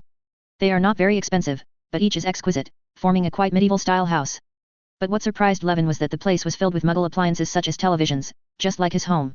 This is rare in ordinary wizarding families. But after thinking about the identity of the owner here, Levin is not surprised. Wizards in the world of Harry Potter are ancient, but that doesn't mean Jaina from Azeroth is the same. There are also various gnome technology and goblin engineering products in Azeroth. Levin is not surprised that Jaina can accept Muggle technology. Oh, Brother Levin and Ms. Lei Onlun, welcome. Levin heard the sound and looked over, only to see Gianna in a blue dress looking at them with a smile. Although this was the second time they met, Cyrilla still saluted seriously, nice to meet you, Ms. Proudmoore. Levin, on the other hand, was much more casual and introduced the two of them directly, I have kept you waiting, Sister Gianna. Although we have already met once, this is the time when you officially know each other, right? Well, this is the Princess of Sintra from the world I call the Demon Hunter, the successor of the ancient blood, Cyrilla Onlun. This is Jaina Proudmoore, the Princess of Kul Tiras from the world of Azeroth and the disciple of the Chancellor of Dalaran.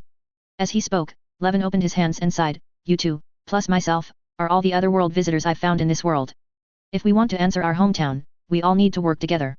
From this point of view, we are all comrades with a common goal, so no matter what, please get along well with each other. After listening to his words, Jaina and Cyrilla looked at each other with soft eyes. Two ladies, one young and one young, whispered to each other about their experiences after arriving in Otherworld. In this regard, the two still have a common language. Suddenly, their discussion turned to Levin again. Gianna said to Levin with some gossip, I didn't expect that you have been living together for more than a year. What is your relationship? Gay? Close friends? Boy and girl? I can do it all, Levin said in an indifferent tone, anyway, I'm less than 14 years old now, I'm still a child. What does I can do it mean? Isn't this just a scumbag statement? However, Cyrilla was very fond of this trick.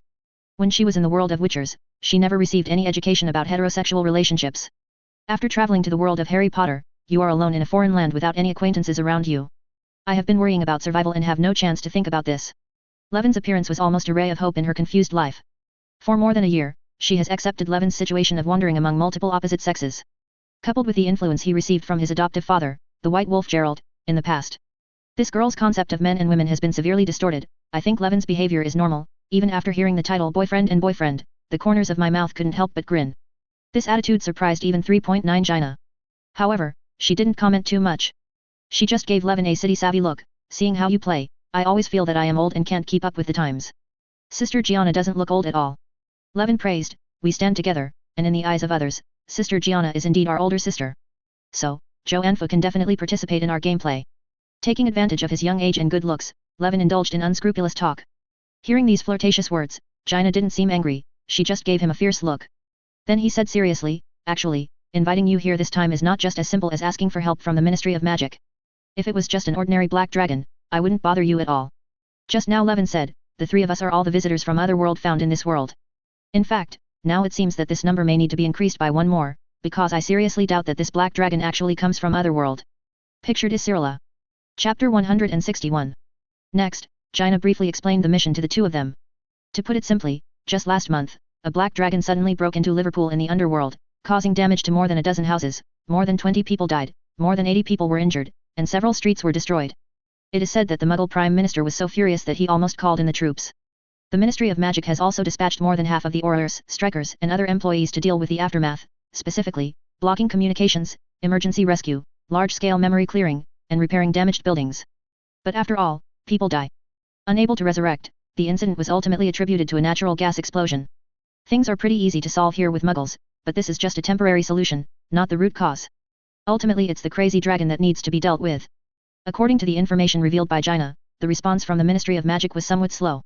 By the time the Aurors arrived at the scene, the local police had already begun to attack the black dragon. However, their guns were not powerful enough and could not penetrate the black dragon's scales at all. What finally scared away the black dragon was the magic cast by the Aura Gate. Muggles have never seen a creature like a dragon, so it is normal for them to not know how to deal with the sudden appearance of a black dragon. But even the Aurors were shocked when they saw the black dragon. When the Ministry of Magic first heard the news, they thought that 29 was a black dragon that escaped from the Hebridean Islands, or a Hungarian horntail dragon that had been smuggled here. But even the largest Hebridean Islands black dragon was far bigger. It cannot be compared with this black dragon. The black dragon is more than 20 meters long, with a wingspan of more than 15 meters. According to the information of the McFasty family, who have taken care of the black dragons of the Hebridean Islands for generations, this size is larger than the largest Hebridean dragon recorded. The black dragon of the Dealey Islands is much larger, and the most important thing is that the forelimbs of the loyal black dragon are separated from the wings. Jaina described the appearance of the black dragon for them. That is to say. Levin glanced at Jaina, that's not a fire dragon, but a giant dragon. And there has never been a dragon in this world. No wonder Sister Jaina said it came from Otherworld. Siri finally understood what was going on. Since it comes from Otherworld, it is natural for us to handle and contact it. If it comes from one of us hometown, or if there is any discovery about traveling through the world, we will be able to grasp it as soon as possible. Jaina took it for granted. He said, that's why I came to you. Sister Jaina's position is really convenient. Otherwise, even if we knew the news, if we wanted to contact the Black Dragon, we would have to hide from the Ministry of Magic. For the first time, Levin felt the benefit of having someone in the court. Of course, Jaina smiled slightly, so you should perform well on this mission. If you complete the mission well, it will be good for you if I can take further steps in the future. Of course. Levin nodded and suddenly said, speaking of going further, I do have a relationship here, which may be of some help to Sister Gianna. Oh, tell me. Jaina looked at Levin, feeling a little surprised. This boy is obviously less than 14 years old. In her world, at her age in Dalaran, she was just a mage apprentice. But the other party's current achievements are far beyond the scope of her age, and she is nowhere higher than she was back then. Levin said he had a surprise, and Gianna completely believed it. It's the Malfoy family. Levin mentioned what happened before. I have information about their family. Once exposed, the Malfoy family will become Voldemort's #1 target. Maybe this can be helpful to you. That would be very helpful. Jaina's eyes lit up when she heard this. This old pureblood family occupies a core position among pureblood wizards. Although they were rejected by the mainstream because they once followed the Dark Lord, their influence still, if I can get their support, it will really help me a lot in my work in the Ministry of Magic. As she said that, she looked at Levin with admiration in her eyes. I didn't expect that you could do this without saying a word. You are more capable than I thought. Levin waved his hand modestly. No, I just grasped the main tone of the wizarding world in the Yin Kingdom in the past few years. What's the main tone? Jaina asked curiously. That is the return of the Dark Lord. Levin explained for her. I dare to predict that within 2 years, the Dark Lord will be resurrected and once again affect the hearts of the entire Great Evil. Dumbledore also believes this. At that time, the main problem facing the entire Great Yin will become how to deal with the Dark Lord. Whoever can solve this problem for them, or enable them to solve this problem can gain the support of the majority of people. The Dark Lord. When Jaina heard this, a flash of reminiscence flashed in her eyes. Although I couldn't see it with my own eyes, when I first came to this world, I made my fortune by clearing out the Death Eaters under his command. At that time, people were afraid of Death Eaters, and the fact that I was promoted as an exception, I still fresh in my memory. I just killed a few Death Eaters, and I went from being a newcomer to becoming a general in the ministry. This established my position today. After all, if someone can sign for that mysterious person, Yin Yin's master, they will probably push him directly to the position of Minister of Magic. That's the truth. Levin clapped his hands and nodded in agreement. Fortunately, you told me this, Gianna exclaimed. I thought about transferring out of the legal enforcement department and going to other departments to take a step further. Now that I think about it, I shouldn't have done it at all in the past few years. Leave the legal enforcement department. After all, this department is in charge of Aurors and will become the front line against the Dark Lord in the future. Naturally, it will also be the front line for promotion and meritorious service. Next, the two had a full discussion on how to make full use of Malfoy's leverage and how to take advantage of the return of the Dark Lord, causing Siri to shout dirty.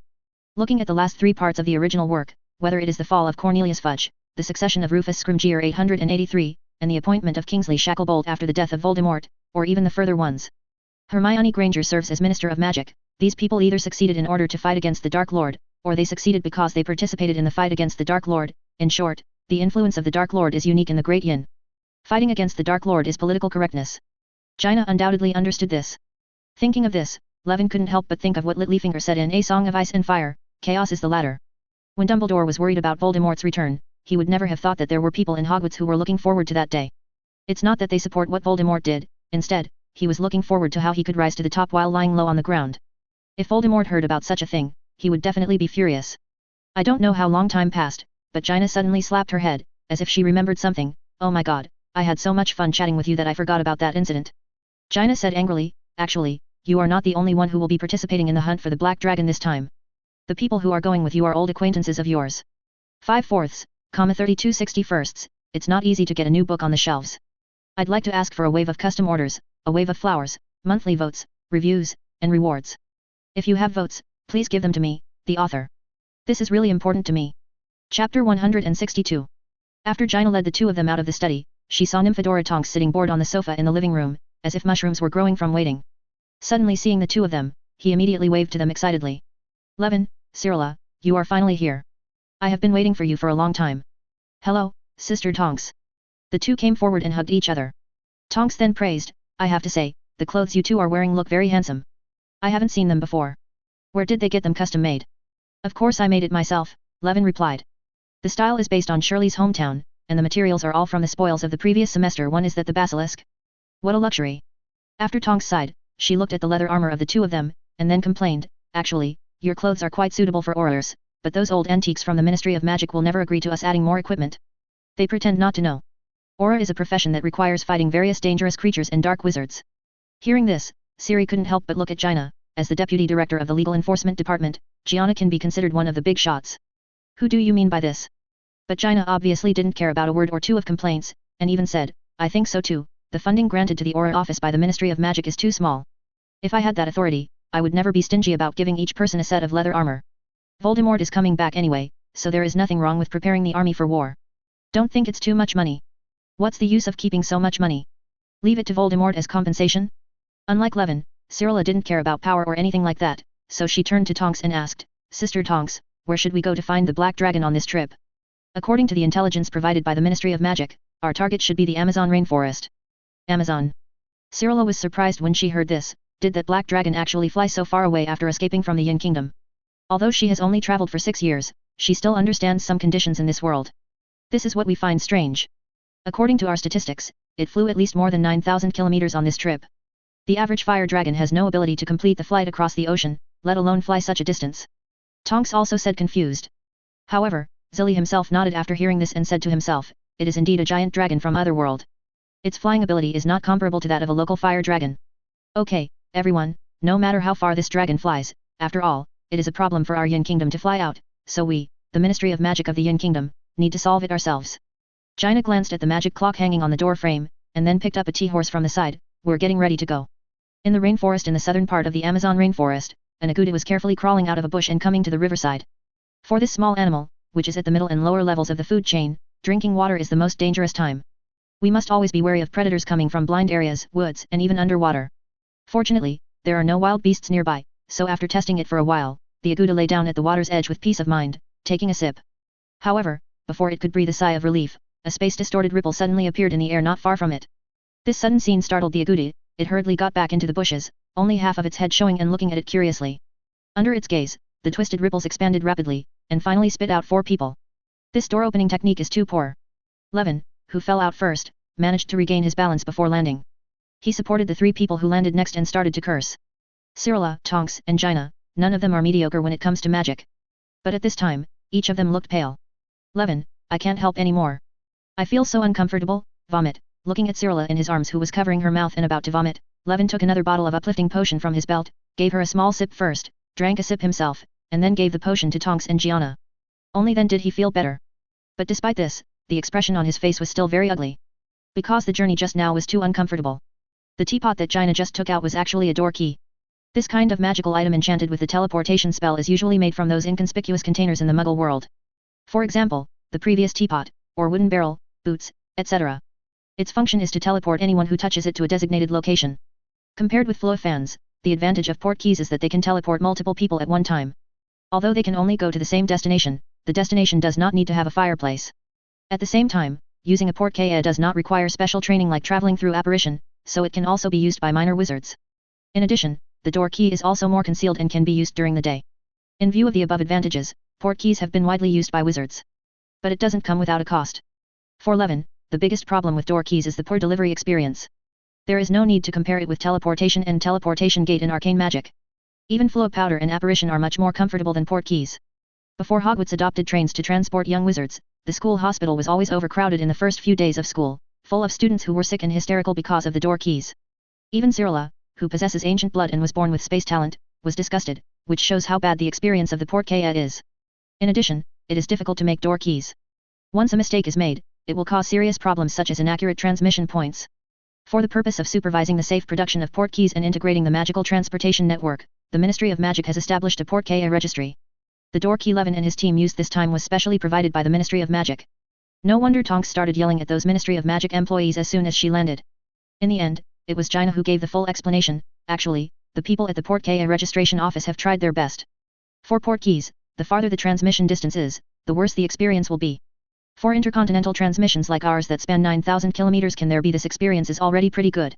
It sounds like the Princess of Coltiras is deeply touched. Sister Tonks, where are we going next? Cyrilla finally regained her composure and asked while talking. She was still looking around. When she was in the Demon Hunter world, Cyrilla had been living in the northern countries, and all she knew was the customs of the north. She had never seen the endless rainforest around her, as well as the various strange-shaped trees in the tropical climate. This made her look a little excited. After hearing this, Tonks looked at Gina, who was continuously releasing ice spells to cool herself down. Soon, a blue ice began to rotate around Gina. This is one of the unique combat skills of World of Warcraft mages. By condensing elemental spheres to reduce the casting time of corresponding elemental magic, Gina's ice ball can also double as a portable air conditioner. The one who is most proficient in this technique is actually the High Elf Prince Kael'thas. He can summon 3 fire orbs at the same time. Don't worry, the Ministry of Magic has already given me the coordinates before I came here and asked me to look for it. Gee, Wang Jian's, Anna quickly took out a similar magic compass, found it. We will go upstream next. Going up to the west, this time the destination is in the center of the rainforest. As soon as this statement came out, Levin was immediately disappointed. In fact, in addition to slaying dragons, Levin also wanted to travel in the Amazon during this trip. So the views and experiences along the way are also important. Unlike Cyrilla and Gina, the two visitors from Otherworld, Levin's hometown is Blue Star Valley, just like the Harry Potter world. He has done some research on the Amazon rainforest. He knew very well that although the world's largest rainforest was rich in products and had a variety of novel species, but for ordinary tourists, apart from the rainforests and rivers that can be seen everywhere, only the densely populated areas near the main road of the Amazon River are more densely populated and the scenery is more colorful. But for now, let's put the mission first. I saw Gina take out a small ship model from her pocket, gently place it in the river, and it instantly turned into a big ship. After the 4 people got on the boat, Gina clicked with her magic wand, and the magic boat sailed upstream without power and headed deep into the jungle. Chapter 163. The climate in the Amazon jungle is very hot and humid. If most people stay there, it won't take long for them to feel like they were fished out of the water. Because of this, the local indigenous people are mostly half-naked. But Levin and Ciri don't need to worry about this kind of thing. The leather armor designed by Levin will all come with temperature control and drying technology, allowing the wearer to maintain constant temperature and dryness for a long time. Therefore, the two of them were not affected by the climate here. Tonks, on the other hand, was not well prepared for the situation here, so she had no choice but to huddle close to the leader to enjoy the air conditioning of the ice ball. Thanks to her carelessness and thick skin, she had no stomach for her. Since it was the first time to see the rainforest scenery, Cyrilla and Levin chatted and laughed about the vine-shaped trees on both sides of the river. The two also competed to identify the small animals hidden in the canopy and bushes. Had a great time. Levin even brought out snacks prepared in advance, and the 4 of them enjoyed them together. But as Levin has studied before, apart from the novel animals and plants, there is nothing interesting to see in the Amazon rainforest. Ever since, after watching the rainforest scenery for nearly 5 or 6 hours, even Cyrilla was no longer surprised. Everywhere here feels the same except for the trees. Tonks put her hands behind her head, holding a toothpick in her mouth, and said boredly, even her hair turned a wilting grey. Levin advised while observing the 387 beetle he had just caught, the Amazon rainforest alone is indeed nothing to see. But after things here are over, we can also go to Peru, where not only there are various rainforest scenery, but also indigenous tribes, the ancient city of Inca, the Uyuni Salt Lake and Machu Picchu. Do you know?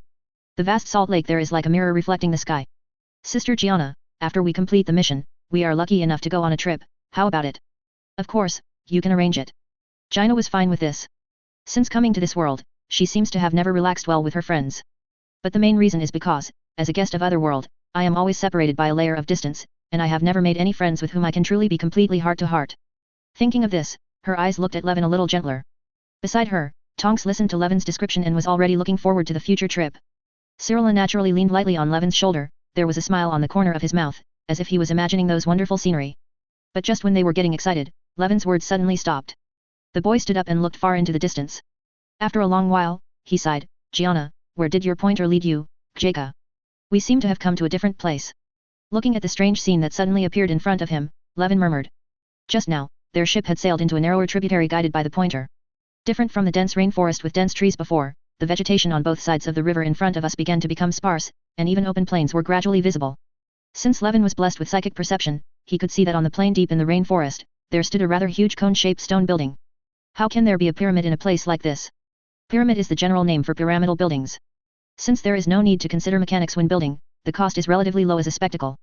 Many kingdoms in ancient times built pyramids as symbolic structures. This was true in ancient Egypt, and so was the Inca Empire in South America.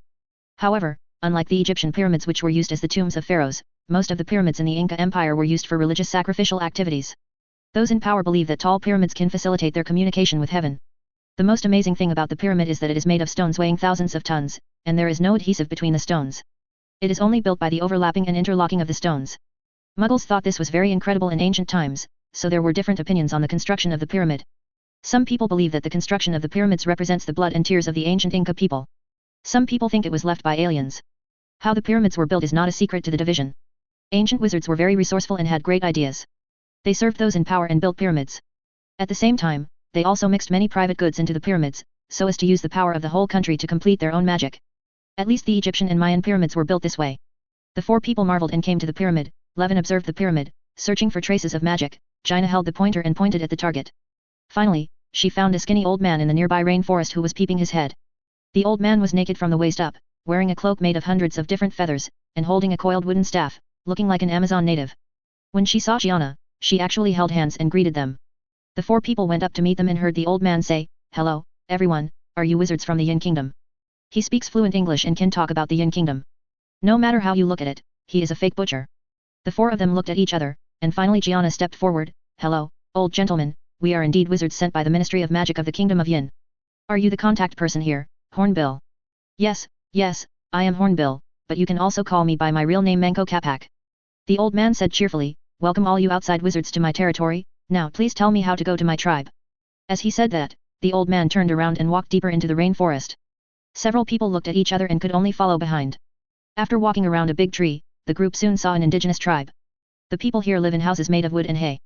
There are many people around the tribe who are cutting wood, washing, and working. Everyone here bowed down and saluted respectfully when they saw the old man. Levin was a little surprised by their attitude. In the entire tribe, it seems that only the old man has magic power fluctuations in his body. This means that everyone else is Muggle. How is this going? Levin grabbed an ordinary tribesman and asked him this question using proficient language. Under the influence of Levin's psychic powers, the tribesman responded obediently, "Lord Capac is our shaman, and his family has been guarding this place for generations." Shaman. Levin frowned and said, "Are you saying that Shako Capac is the second in command below the leader here?" No. The tribe is managed by the leader, but every leader obeys Capac shaman. Capac is a great and good shaman. Their family can communicate with the power of God, so that we can have good weather and the seeds we plant can grow smoothly. Diseases and resentful spirits will not threaten us. The tribesman spoke emotionally. He even trembled and rolled his eyes when he got excited. His attitude was no different from that of the most ardent believer. Levin looked around, and other Pylo citizens seemed to agree with him. It seems that Capac went to these primitive tribes as a shaman as a wizard? Is it difficult for him to care about the international statute of secrecy? Normally, a net master cannot disclose the existence of magic to Muggles without authorization. With this question in mind, Levin caught up with his companions. Chapter 164. Regarding this question, Levin asked the old man Capac directly, "Then I got an answer like this, my family has been like this for generations." Later, it was Gina who explained to him. It turns out that the scope of application of the International Statute of Secrecy is limited to those Muggle countries that have joined the international community, and does not include such small and remote tribes that have no contact with the outside world. Think about it, these small tribes have been isolated from the world for so long, and their shamanic traditions have been maintained for hundreds or thousands of years. They have relied on the magic of shamans to live a nourishing life for so many years. If we take the shamans away by force, if the International Statute of Secrecy is implemented, who should be blamed if this tribe cannot survive after losing its shaman? Gianna's analysis is well-founded and convincing. Levin didn't even know that there was such a special case in the wizarding world. After hearing that both Levin and Cyrilla were Ravenclaw students, Capac told them happily, "My son also studied at Hogwarts 5 years ago. He is also a Ravenclaw Academy and now works at Gringotts. By the way, I heard that Miss Tonks is a Hufflepuff. Coincidentally, I was also a Hufflepuff when I was studying at Hogwarts." Next, everyone listened to the old man recalling the prosperous years he had spent at Hogwarts. It turns out that the Capac family, as the shamans here, have not been isolated from the world for a long time like ordinary people.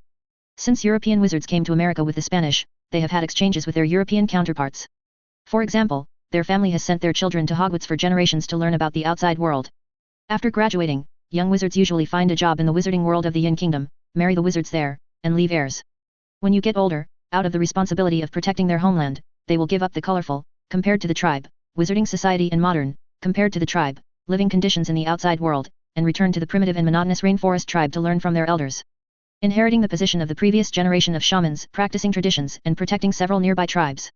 After listening to this, Levin felt a little dumbfounded. What is Wakanda, South America? But this also made him understand why Old Man Capac became the liaison of the Ministry of Magic. He also had some experience in the wizarding world of the Yin Kingdom. There may be many people in the Ministry of Magic who were his old classmates. In the tribe, the 4 Levins received a warm welcome. Cyrilla and the others could not speak the indigenous language and had no idea what these tribesmen were talking about.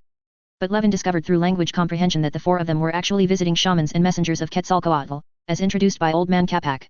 Yes, as descendants of the Inca Empire, they believe in Quetzalcoatl. This god is called Kukulkan in Mayan mythology and Viracocha in Inca mythology. Shamans like Levin also have the ability to communicate with Quetzalcoatl. Listening to his description, Levin also thought it was quite vivid. There are only tens of thousands of wizards in the Yin Kingdom, so they are essentially just a large tribe. From this perspective, it is not wrong to say that people like Jaina who are employed by the Ministry of Magic are to protect the tribe. At the reception banquet, the 4 of them enjoyed a lot of local delicious food. It seems that because the shamans were exposed to the outside world, the local cuisine here adopts many cooking techniques from the outside world. This results in most of the dishes being normal, such as desserts made from palm tree hearts, various barbecued meats, fried bananas, tapioca wine, etc. The capybara meat was just too fishy, €1 and Levin tried it 2 or 3 times but couldn't eat it. Of course, there are also many weird dishes that outsiders can't stand. Jaina accidentally ate a portion of roasted leafcutter ants and almost vomited the entire dinner. On the first night of the trip, Levin did not use the mansion technique, but spent the night with the Amazon sky. The next day, Jaina asked Capac to find the black dragon. Don't worry, my tribesmen did see the demon flying by with their own eyes, otherwise I wouldn't have provided you with clues. The old man said seriously, I will personally take you to find the demon together with the tribesmen later. Just a demon. There are no dragons living in the Amazon rainforest. Demons are their collective name for those powerful and cruel magical creatures. An hour later, the 4 of them, led by Capac and a young tribesman, walked towards the clearing in the rainforest. Isn't that the direction we came from? Levin asked curiously. I seem to have seen that pyramid too, Tonks also said.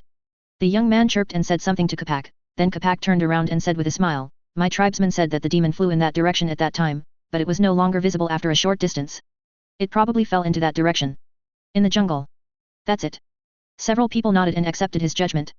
In fact, I have to accept it, after all, they are all outsiders, and the news about the dragon is in the hands of local snakes like them. Of course, whatever they say is what it is. Only Levin frowned. No, what the tribesman just said was not the direction of the black dragon at all, but he was asking Capac where he wanted to lead the way.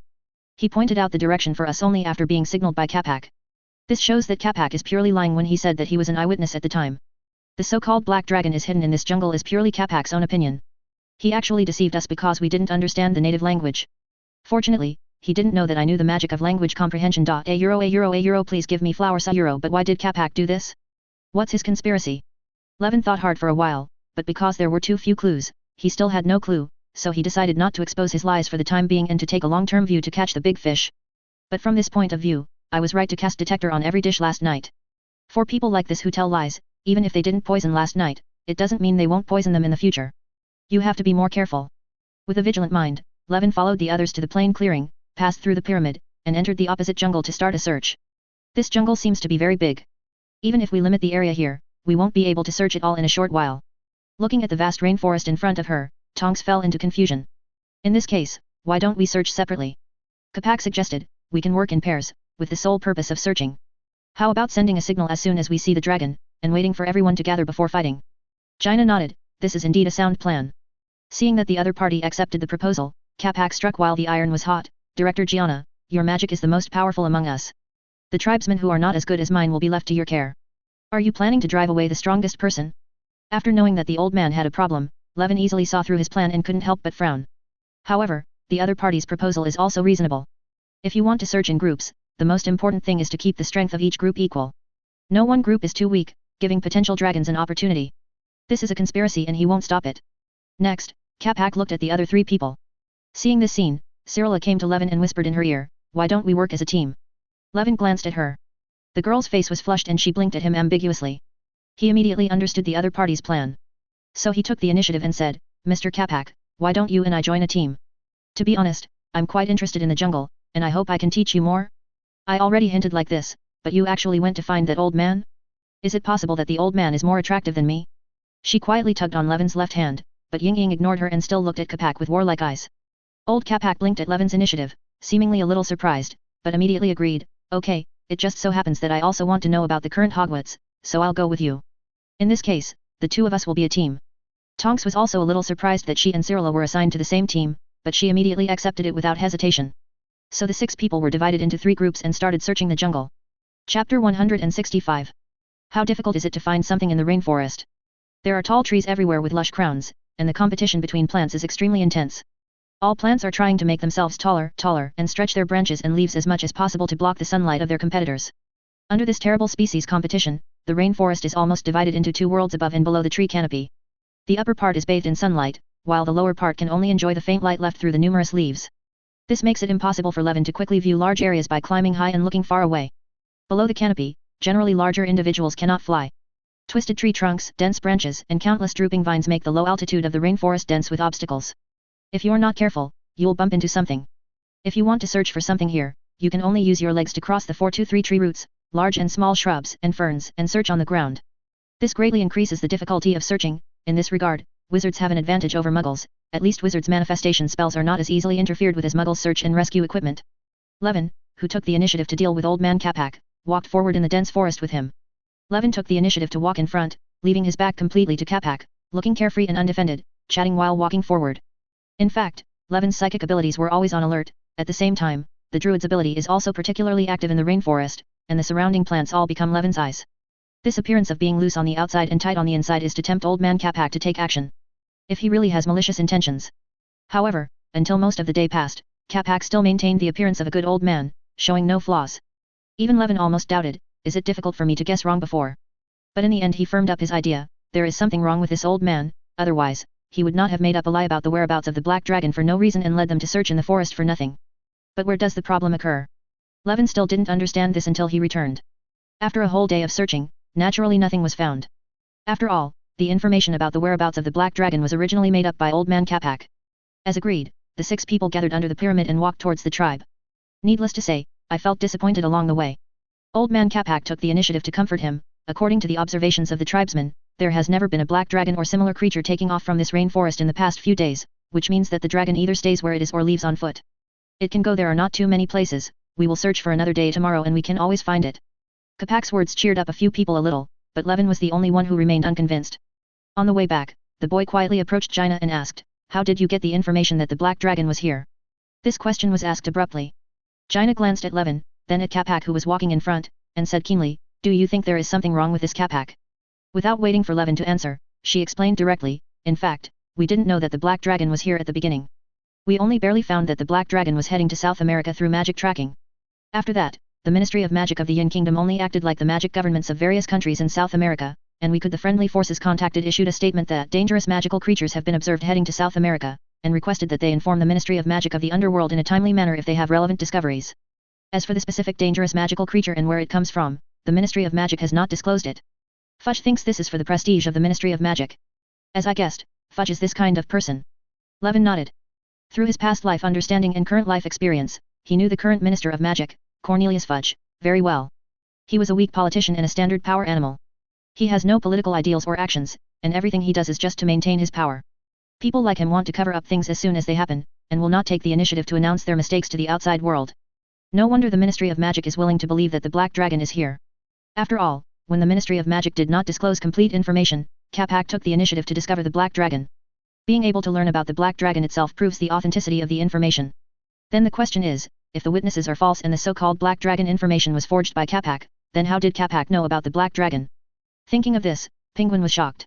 This shows that although the Black Dragon was in the rainforest is false, Capac saw the Black Dragon is probably true. So where is the Black Dragon really? It's terrifying to think about this matter. Considering the size of the Black Dragon, it is impossible to hide its traces near the tribe. But whether in D&D or WoW, adult dragons have the ability to transform into mortal races. Of course, if this giant dragon came from other worlds such as the Lord of the Rings, that would be another matter. Anyway, when you take this into account, the whole thing becomes more complicated. When Levin was lost in thought, Jaina's concern rang in his ears. Looking at the troubled look on your face, did you discover something? Levin thought for a while and revealed his current information and questions to Jaina. Among the 3 female companions, only Jaina understands the dragon, and only Jaina can discuss this aspect with him. Is there such a convenient spell as language understanding? After hearing this, Jaina was surprised at first, and then fell into silence. After a long time, she said, your handling method is correct. Although Capac is very problematic, we can only stay put until we learn more information, so as not to alert the enemy. As for the fact that dragons can transform into mortal races, I have also heard this rumor in Dalaran. Some people have always said that the former Archmage Crassus, one of the 6 members of the Kirin Tor Council, it's actually a red dragon, and I've always regarded it as a joke.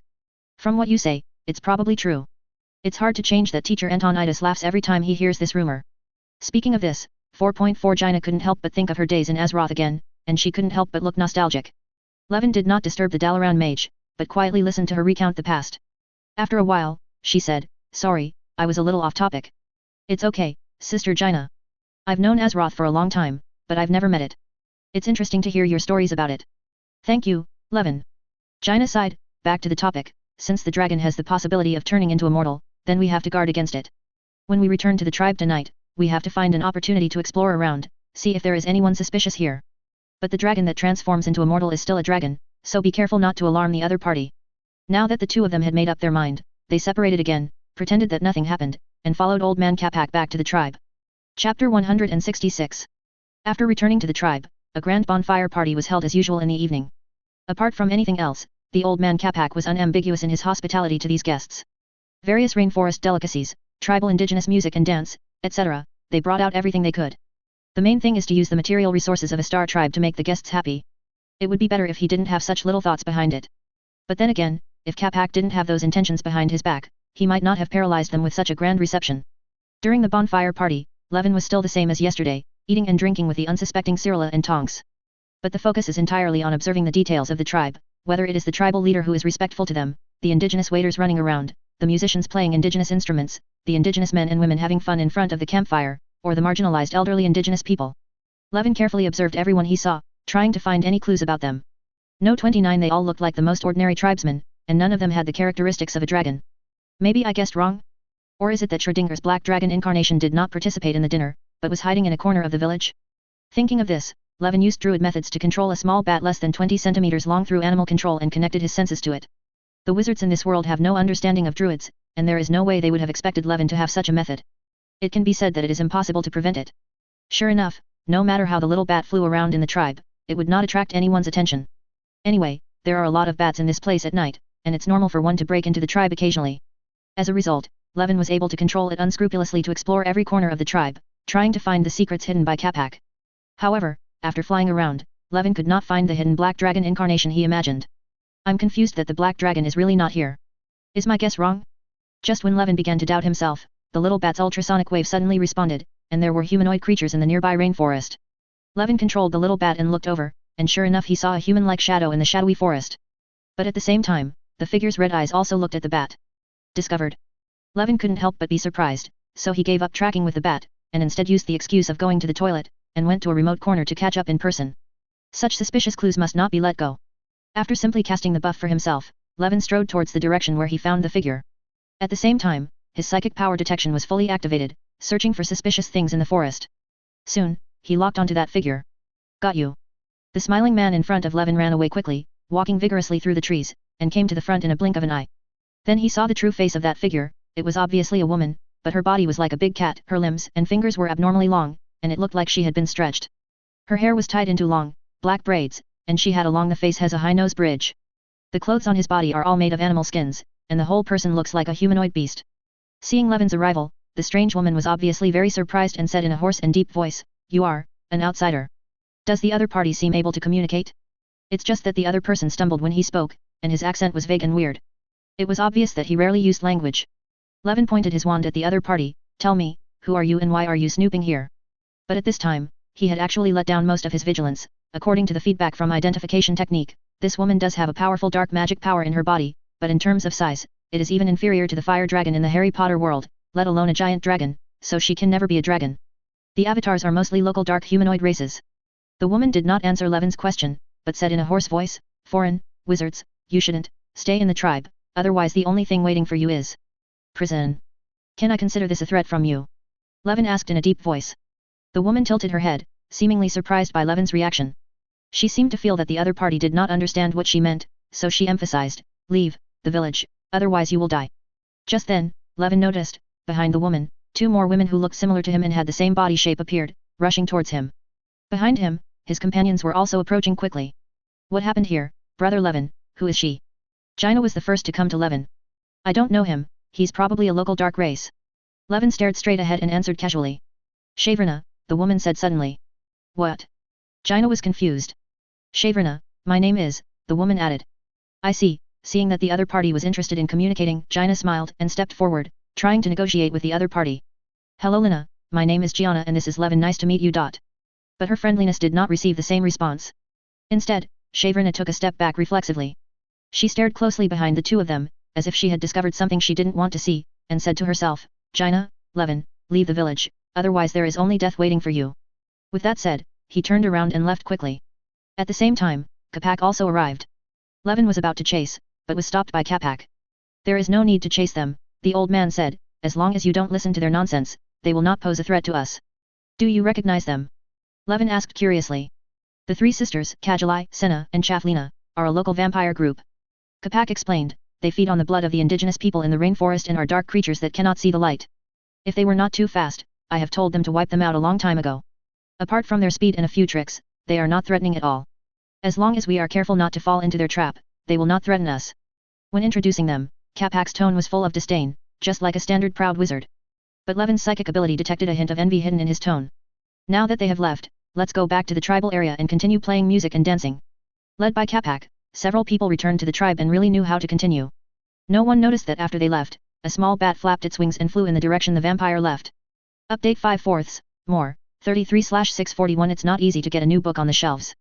I'd like to ask for a wave of custom orders, a wave of flowers, monthly votes, reviews, and rewards. If you have votes, please give them to me, the author. This is really important to me. Chapter 167. The happy time eventually comes to an end. In a blink of an eye, the tribe's dinner party is over, and the whole village falls into sleep. As distinguished guests of the village, the four Levins still stayed in the shaman's house with the best conditions. In the guest room, it was clearly late at night, but Levin, who should have been asleep, was always awake, pretending to be lying on the bed, as if waiting for something. Suddenly, the wall of the wooden house broke open, and a spear suddenly shot in, shooting uncontrollably towards his bed. At the critical moment, a translucent light shield emerged, blocking Levin from the spear attack. Sure enough, it's here. Levin quickly stood up and lifted the quilt. At this time, you can see that he is still fully armed. Although he is resting, in fact, he has not even taken off his armor. He had long felt that there was something wrong with Kapak, but now, the other party finally couldn't help but take action. Levin smiled ferociously, then used his shield to block the spears fired from outside the house one after another, and walked towards the door.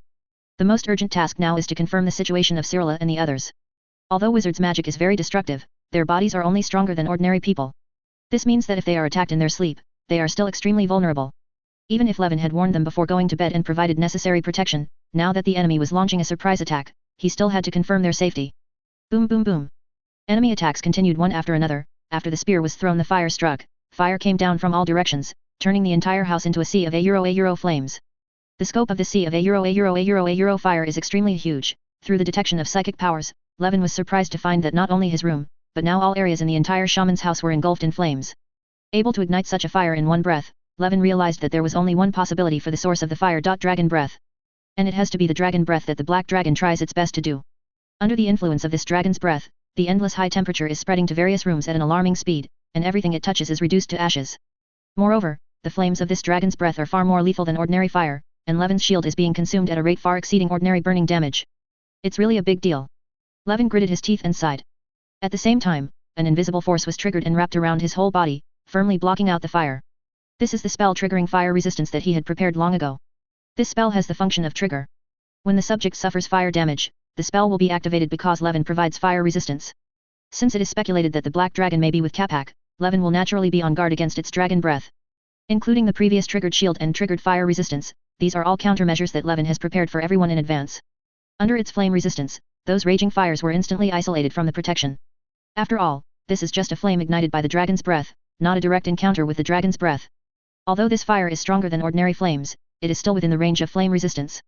Levin just walked through the sea of a fire and went straight to Cyrilla's room next door. At this time, Cyrilla was still lying on the bed sleeping peacefully. The fire that lit the house had already spread to her body, but she didn't know anything about it, and she seemed to be sleeping more soundly. Levin stepped forward and patted Cyrilla on the shoulder. Zilly, wake up quickly. DS. Cyrilla slowly opened her eyes, and when she saw that the person coming was Levin, she turned around and said coldly, it's so late, why are you looking for me? Go find your old man. Levin was speechless for a while after hearing this. Why do you still remember what happened in the morning? We weren't afraid that the old man had a conspiracy at that time, so we risked our lives. However, he was able to confirm that Cyrilla was indeed awake, but had been pretending to sleep. Otherwise, I wouldn't have said such a thing. Then again, at this time, Cyrilla was just like Levin before. She was lying on the bed with her clothes on, so it was impossible to really sleep soundly. But now is the time to lose your temper. Levin forcibly pulled Cyrilla up. Haven't you figured it out yet? If this place is burned like this, doesn't it mean that Capac really has a problem? Since he has a problem, then I chose to join him in the morning. It's really to protect you. The logic is this logic, but it was rare for Cyrilla to take the initiative but was rejected, and the blow she suffered was not even a little bit painful. She also knew that now was not the time to be willful, so she followed Levin out of the room obediently. Then the two went to Gina and Tonks' rooms and met them. Among them, Tonks was in the best condition. His room was relatively untouched by the flames, but was only attacked by spears. But things were not so good for Gina. Gosh received special care because, in Parker's eyes, she was the strongest among the four. The entire guest room she was staying in was about to be burnt down in the dragon breath. Fortunately, the Gina people were fine and escaped easily under the protection of flame resistance. Of course, things don't end here yet. The four of them searched the sea of a fire, and sure enough, the room where Capac originally lived was empty, and there were no burned corpses. Apparently the old man wasn't here before the attack started.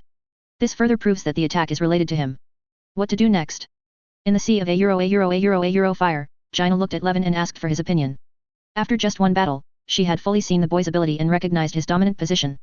Capac's problem was discovered entirely by him, and he also arranged the subsequent series of countermeasures in an orderly manner. In tonight's attack, all the defensive measures Levin had arranged in advance, by Li Zhao, were in effect. With such an excellent companion, she is naturally happy to consult the other person's opinions. And Levin just smiled coldly. They actually attacked us so late at night. If we don't respond properly, doesn't it mean that we are afraid? The top priority, of course, is to kill them and give the murderers some color. At this moment, Levin threw away all calculations and cautions, and actually waved his magic wand. A powerful shock wave suddenly burst out, shattering the wooden wall that was almost burned to collapse. The aftermath of thunder wave spread outside the house, and several figures who tried to get close to the house were blown away several meters away. Through the smoke and sparks, under the light of the fire, Levin and others saw dense crowds of natives holding spears and surrounding the hut. But what attracted their attention the most was the huge figure 3 or 4 meters high behind the natives. That black dragon. Chapter 168. The area where the shaman's house is located is the most important area for the entire tribe. Normally, out of awe, the natives of the tribe would not come near this place except for those who serve them every day. After all, the shaman is the spokesperson of the gods, and approaching him rashly will be regarded as an offense to the great Quetzalcoatl god Viracaka. Even the house itself has the nature of a shrine, but now, countless indigenous people have gathered here under the cover of darkness. Under the dark night, they all painted sacred oil paint costumes, put on wooden armors and leather armors that were only used in battle, brought their treasured knives, held throwing spears, and carried dragon beasts given by the gods. Facing this in the past, the Holy Land was at war with each other. Call. A tall and old figure walked out of the crowd. He is the nominal first person in the tribe, and his status is second only to the chief shaman. Like other tribesmen, he also wore a feather crown tonight and put on his most orthodox and solemn costume as a chief. Looking at the wooden house that was swallowed up by the fire, the old man's expression was very solemn. As the leader of the secular forces of the tribe, generally speaking, people like him are the most suspicious and repulsive of shamans. Perhaps before today, he was also such a chief, but now, he has prided himself on being a loyal servant of the shaman and the most ardent believer in the gods. Because he could see clearly that the messenger of Quetzalcoatl, the black dragon snake, had really arrived. If God's messenger exists, doesn't that prove that God exists? Tonight, Quetzalcoatl asked Capac to convey the oracle to him, saying that Quetzalcoatl's former shaman had betrayed the god, and the god sent an envoy to defeat the traitor, and they, the warriors of the 813 god, were responsible for assisting. The old chief believed deeply in the oracle of Quetzalcoatl, so he and his tribe appeared here, shouting and killing at the former shrine. God loves the world, and the world naturally loves God. Quetzalcoatl gave their tribe everything, so in return, they will naturally sacrifice their lives for God in times of crisis to prove their faith. Puff puff. A series of muffled sounds were coming from the burning wooden house. The scout he had sent to gather information before was knocked away as soon as he met him. He was worthy of being a shaman who had betrayed the gods. He was indeed a shaman. Then, several figures walked out of the sea of a fire and stood in front of them. It was the foreign shaman they had warmly entertained these past 2 days. Ah, it's obvious that everyone is getting along very happily. Why can't we continue like this? Since you choose to betray my god, then please die. The chief murmured to himself, then raised his scepter and roared, Che_Trayashanakanaha_WA, Uki.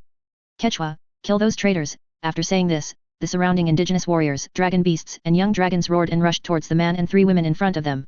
At the same time, the divine messenger behind them raised his head and let out a breathtaking roar. Under this roaring summons, the indigenous warriors found that there seemed to be fire burning in their hearts, and then scales began to grow on their bodies, thorns began to grow on their backs, and they began to transform into dragons. The old chief smiled. As the people of Quetzalcoatl, they were not only given young dragons and dragon beasts by the angel before the war, but they also drank the divine wine of Quetzalcoatl. Now the divine wine has given them bodies that are more powerful and closer to the gods. This is the reason why they choose to participate in the siege. Although this ability is certainly not enough to defeat the traitor who is feared by both the divine envoy and Capac shaman, it can at least cause them some trouble. In this case, Lord God Envoy and Lord Capac shaman should be able to defeat them in one fell swoop, right? Thinking like this, an emotion called happiness rippled in the heart of the old chief. As a believer, being able to help Quetzalcoatl and the envoys is his greatest wish. However, the happy expression on the old chief's face only lasted for a moment and then disappeared, replaced by endless shock. Because facing the massive siege of hundreds of people around them, the villain shamans did not show any panic. In fact, the half-grown boy who was leading the group, and the blonde woman whom the Capac shaman was most afraid of, even raised their short sticks in their hands with a grin. Powerful. Extended. Blizzard. Spell strengthening, metamagic skill, at the cost of spell level +2, increases all spell effects by 50%. Spell expansion, metamagic skills, at the cost of spell level +3, all range values A euro of the spell are doubled, the area is 4 times. It is clear that the wooden house in front is caught in the sea of A euro fire, and behind is the angel with a burning breath in his breath. The old chief felt an inexplicable chill. Then he discovered that blizzards fell from the sky out of thin air, falling on the heads of the soldiers. No, that's not just any blizzard. With the joint casting of the 2 wizards and the blessing of a variety of super magical skills, the snowflakes turned into ice arrows and fell from the sky, directly hitting all the warriors with bloody heads. But the physical damage alone is not that terrible. As long as the soldiers hold on, they will be able to break through the blizzard sooner or later. The worst thing is that these ice arrows, have a cold and freezing effect. All the warriors who were hit fell into a cold and stiff state, their forward movements were slowed down, and many of them were directly frozen. In addition, the ice arrows also produced abnormal effects when they fell to the ground. The original ground directly turned into a smooth ice surface under the influence of ice elements. Tribal warriors who have lived in the rainforest for a long time have never seen this. Except for a few individuals with particularly strong balance, all of them slipped to the ground. There was freezing rain above, ice below, and the freezing effect. Many tribal warriors were trapped in the blizzard, unable to move forward for a long time, and were finally sieved by a steady stream of ice arrows. Seeing such a desperate scene, the indigenous warriors in the rear were all filled with jealousy, but they did not dare to step forward to rescue them. The dragon beasts and young dragons could not last longer than the warriors. Occasionally, a lucky fish would slip through the net, break through the scope of the blizzard, and rush in front of the wizards with the hope of the whole village. The other 2 witches and wizards who had not taken action stood up. One of the witches was holding a wand, and her hair turned an angry red in her fighting spirit. She waved the wand repeatedly, explosion curse, split curse, and used powerful spells one after another. Fell on the soldiers. Although the dragon-turned skin of the warriors slightly increased their resistance, it was still not enough to completely withstand magic damage, and each of them was beaten to pieces. But even more terrifying is the grey-haired witch. She did not hold a wand like her companions, but rather unmagically raised a silver sword. But the old chief could tell that the silver sword was much more magical than the ordinary sword, because every time the grey-haired witch raised it, terrible energy would appear on the blade, either frost, or is it lightning or an invisible force field. Her swordsmanship is extremely superb, surpassing that of any warrior in the tribe. Each of her sword strikes is incredibly destructive, enough to break through any defense. No warrior can resist her move, no matter whether you are resisting or parrying, you will be forcibly broken through by her sword blade. Even a dragon beast with rough skin and thick flesh will only be split in 2 by the terrifying sword edge. In the end, none of the lucky ones who survived the blizzard could successfully approach the target and interrupt this terrible spell. With just one move blizzard, the vanguard of hundreds of besiegers was almost wiped out. This miserable scene is really chilling. The remaining indigenous warriors at the back looked at the tragic situation in front of them. How could they dare to come forward and die again? Even if there are divine envoys, shamans, and chiefs holding the formation from behind, they only dare to stay at the edge of the blizzard range and launch some long-range attacks with blow darts, spear throwing and other methods. However, this is even less worth mentioning to the 4 wizards. This weak normal attack couldn't even penetrate their magic shields, and they all just bounced off and fell to the ground. The difference between ordinary people and wizards is vividly reflected here. Seeing this desperate scene, the old chief fell to his knees with trembling hands, and Capac shaman frowned. What a useless waste. He looked at the trembling tribesmen in front of him and the chief who was slumped on the ground and yelled angrily, the tribes are all waste. Then he turned to the young dragons and dragon beasts, you are also useless. It is a waste of time for the divine envoy to give you the power of God. After saying that, he looked at the black dragon beside him, bowed down and said, Dear divine envoy, at this point, it is impossible to rely on these mobs to defeat the traitors. I beg you, the divine envoy, to personally take action and use the power of thunder to wipe out the evil in front of you. Live up to God's gift. The dragon seemed to understand his plea. He stepped forward and roared, "Roar!" Chapter 169. Dragon Beasts, Young Dragons, Dragon-turned-human beings. The series of enemies that appeared before really amazed Levin. He didn't expect that in addition to its own strength, this black dragon also had such a series of means of producing cannon fodder. Don't look at these cannon fodder being wiped out in front of the blizzard created by Levin and Jaina. But that was just their bad luck, meeting a strong man like Levin. If they were facing ordinary wizards or Muggle military police, with these guys' superhuman physique and defense, they can definitely cause them a lot of trouble. After just a few days of escaping here, this black dragon caused such a scene. If she is really allowed to settle down here, Levin has no doubt that it will simply bring out an entire army. The black dragon with such means. If the opponent's physical strength was not up to par, Levin would have suspected that it was the unlucky guy with his head hanging at the gate of Stormwind City. The daughter of Deathwing, the black dragon princess, Onyxia, who single-handedly brought trouble to the entire Stormwind City. The black dragon in front of me is indeed terrifying, but it is not worth mentioning compared to the real black dragon princess. If the opponent was really Onyxia, Levin would definitely turn around and run away without stopping. However, even if the opponent is not Onyxia, her black dragon form is still astonishingly destructive. See it roar. Both Levin and the other three people were ready to prepare. They knew that the other party was going to take action. I saw the black dragon kicking its forelimbs, and its entire body stood upright. At the same time, its wings spread and flapped. How terrifying is it to flap wings with a wingspan of 16 meters? A strong wind of level 10 blew directly from the ground, blowing sand and rocks everywhere. Levin and others covered their faces. Immediately afterwards, the black dragon soared into the sky, circled in a circle and swooped directly towards the four Levins. This is the typical tactic used by giant dragons against mortal races, to crush them forcefully with their powerful bodies.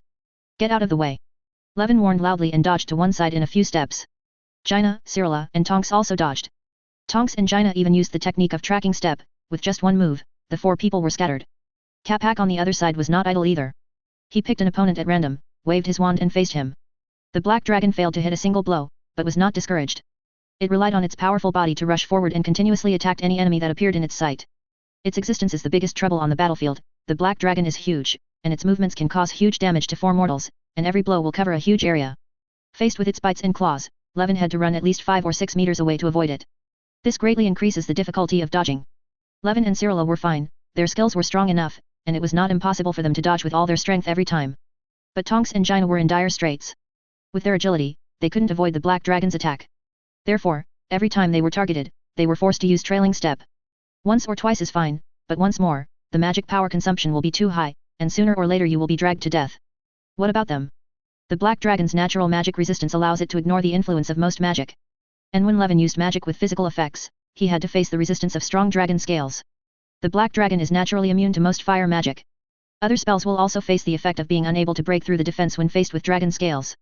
You have to use high-level spells to cause damage to it. At least Tonks couldn't do anything about it. As for Cyrilla, the arcane sword can indeed break through the black dragon's defense, but the damage is nothing to the thick-skinned dragon. On the contrary, Cyrilla herself could easily face huge threats by getting too close to the black dragon. In addition, Capac is also a powerful wizard, and its attacks cannot be ignored by the four of them. The remaining indigenous warriors also found an opportunity this time. They found that their attacks were ineffective against the black dragon's scales. So they began to unscrupulously launch long-range attacks on the four Levins. It didn't matter even if they accidentally injured the black dragon, just to consume their shields. After fighting like this, the four Levins had the upper hand and were suppressed throughout the fight. The four of them were able to remain unscathed under such a siege, all thanks to Levin's psychic ability to monitor the entire field and share it with his teammates through psychic links. This allowed them to see and hear in all directions. But being beaten passively all the time is not a problem. We can't continue like this. Someone must hold the black dragon back. Seeing that this black dragon was not satisfied with physical combat, it seemed to start breathing. Levin finally stopped holding back. His whole figure suddenly twisted and expanded, and he instantly transformed into a 6-meter-long feathered snake. The radiant feathered snake with its golden belly scales and bright fur immediately attracted everyone's attention as soon as it appeared on the battlefield. The black dragon noticed this conspicuous bag on the battlefield at a glance, and immediately pointed its mouth at him. The attitude of Capac and the indigenous warriors became strange. Seeing Levin transform into a feathered serpent, Old Man Capac immediately changed his expression. He immediately realized that Levin's transformation would have a devastating blow to his reputation in the village. Sure enough, when he looked at the surrounding tribesmen, he found that these people immediately felt confused. In ancient times, feathered serpents appeared on the land of South America and the United States for a long time. And this kind of divine creature is born to make people unable to help but worship it. They are also willing to use this characteristic of themselves to attract people to do good. Therefore, whether they are the Mayans, Aztecs, or Incas, their original beliefs eventually transformed into belief in Quetzalcoatl, and in their eyes, the Quetzalcoatl is the true envoy of Quetzalcoatl. He was able to force these tribesmen to believe that the black dragon was the messenger of God, all because the feathered serpent was suspected of being extinct. The tribesmen had not seen the feathered serpent with their own eyes for hundreds of years. Coupled with his own prestige, this contributed to everything tonight. Otherwise, looking at the black dragon, which is completely black and looks very ferocious, it doesn't look like an envoy of a good god. And now, the real envoy of God has appeared, what will this make them think? Therefore, Capac could only break the jar and forcefully defended, don't be deceived by the enemy. The enemy is a traitor among the Quetzalcoatl shamans. It can transform into a feathered serpent. Full proof. But now that they have betrayed, even if they can become Quetzalcoatl, they cannot represent Quetzalcoatl. However, Levin, who transformed into a feathered serpent, anticipated this and directly used Glory Crown, the crown shining with golden light stands on the top of the head, like the halo behind the gods and Buddhas. Against the backdrop of the beautiful feathered snake, it looks extremely holy. Then they heard a gentle voice sounding from the bottom of their hearts, people of Quetzalcoatl Viracocha, please don't be deceived by demon believers and take the wrong path. You should distinguish between the power of demons and Quetzalcoatl. Quetzalcoatl is sacred and great, its power is holy and healing, and the power of demons is absolutely untouchable. 0 Please give me flowers. Euro. The power of demons flows with brimstone and fire. They can only cause destruction, fire, and famine. They are the enemies of God. They fight against God, but they cannot get close to God and become gods. People of Viracocha, keep your eyes open and return to the right path. Only in this way can your dead souls join the ancestors in reaffirming the joy of Viracocha. In the feathered serpent state, Levin's psychic abilities increased significantly, so he easily bewitched these native fanatical believers. At the same time, the feathered serpent's wings flapped slightly, and a healing force swept across the battlefield. Many fell in the blizzard. The soldiers who were not dead suddenly felt that their whole bodies felt extremely comfortable, and their wounds began to slowly recover. As soon as group treatment of minor injuries came out, it immediately showed the kindness and healing of the Quetzalcoatl. At this time, the balance in the minds of these indigenous warriors began to flip. Yes, one is a feathered snake with conspicuous feathers, shining scales, and a holy aura in every move. It is completely in line with the indigenous aesthetics. On one side is a black dragon covered in black, with a ferocious appearance, horns on its head, and thorns on its back. It has many characteristics that overlap with those of the legendary devil. It is clear at a glance who is good and who is evil. Besides, the Quetzalcoatl that we have worshipped for generations looks exactly like the Quetzalcoatl in front of us, and it is both holy light and healing, just like the legendary Quetzalcoatl's blessing. On the contrary, this black dragon, although it can turn people into powerful half-dragons, looks like half-dragons covered in scales like monsters. The black dragon has the ability to spray fire. The legendary Quetzalcoatl does not have the priesthood of fire. Quetzalcoatl does have the priesthood of the sun, but the sun's flames are all golden, and they don't match this dark red fire. In other words, what they followed before were false gods and demons. At this moment, the old chief, who was originally paralyzed on the ground, stood up tremblingly. He stared at the dazzling feathered serpent, his face full of enthusiasm, and shouted, "The true messenger of God has arrived to guide us on the right path. It sends healing blessings and forgives our offenses. As a believer of Quetzalcoatl, if you miss it once, you can't miss it the second time. If we want to please Quetzalcoatl, we must kill the real traitors and kill the demon believers who led us astray. Then kill the demon incarnation, so that we can live up to Quetzalcoatl's favor." Ho ho! Hearing this, the remaining tribal warriors raised their weapons and responded one after another. So, who is the real traitor? Their eyes turned to old man Capac. You avenged yourself. The old man pointed at the chief and yelled, but he could not change the fact that he became the target of public criticism. Gudu. Seeing the half-dragon indigenous warriors staring fiercely at him, Capac swallowed hard. Levin and Jaina can easily deal with this half-dragon army, but that doesn't mean he can too.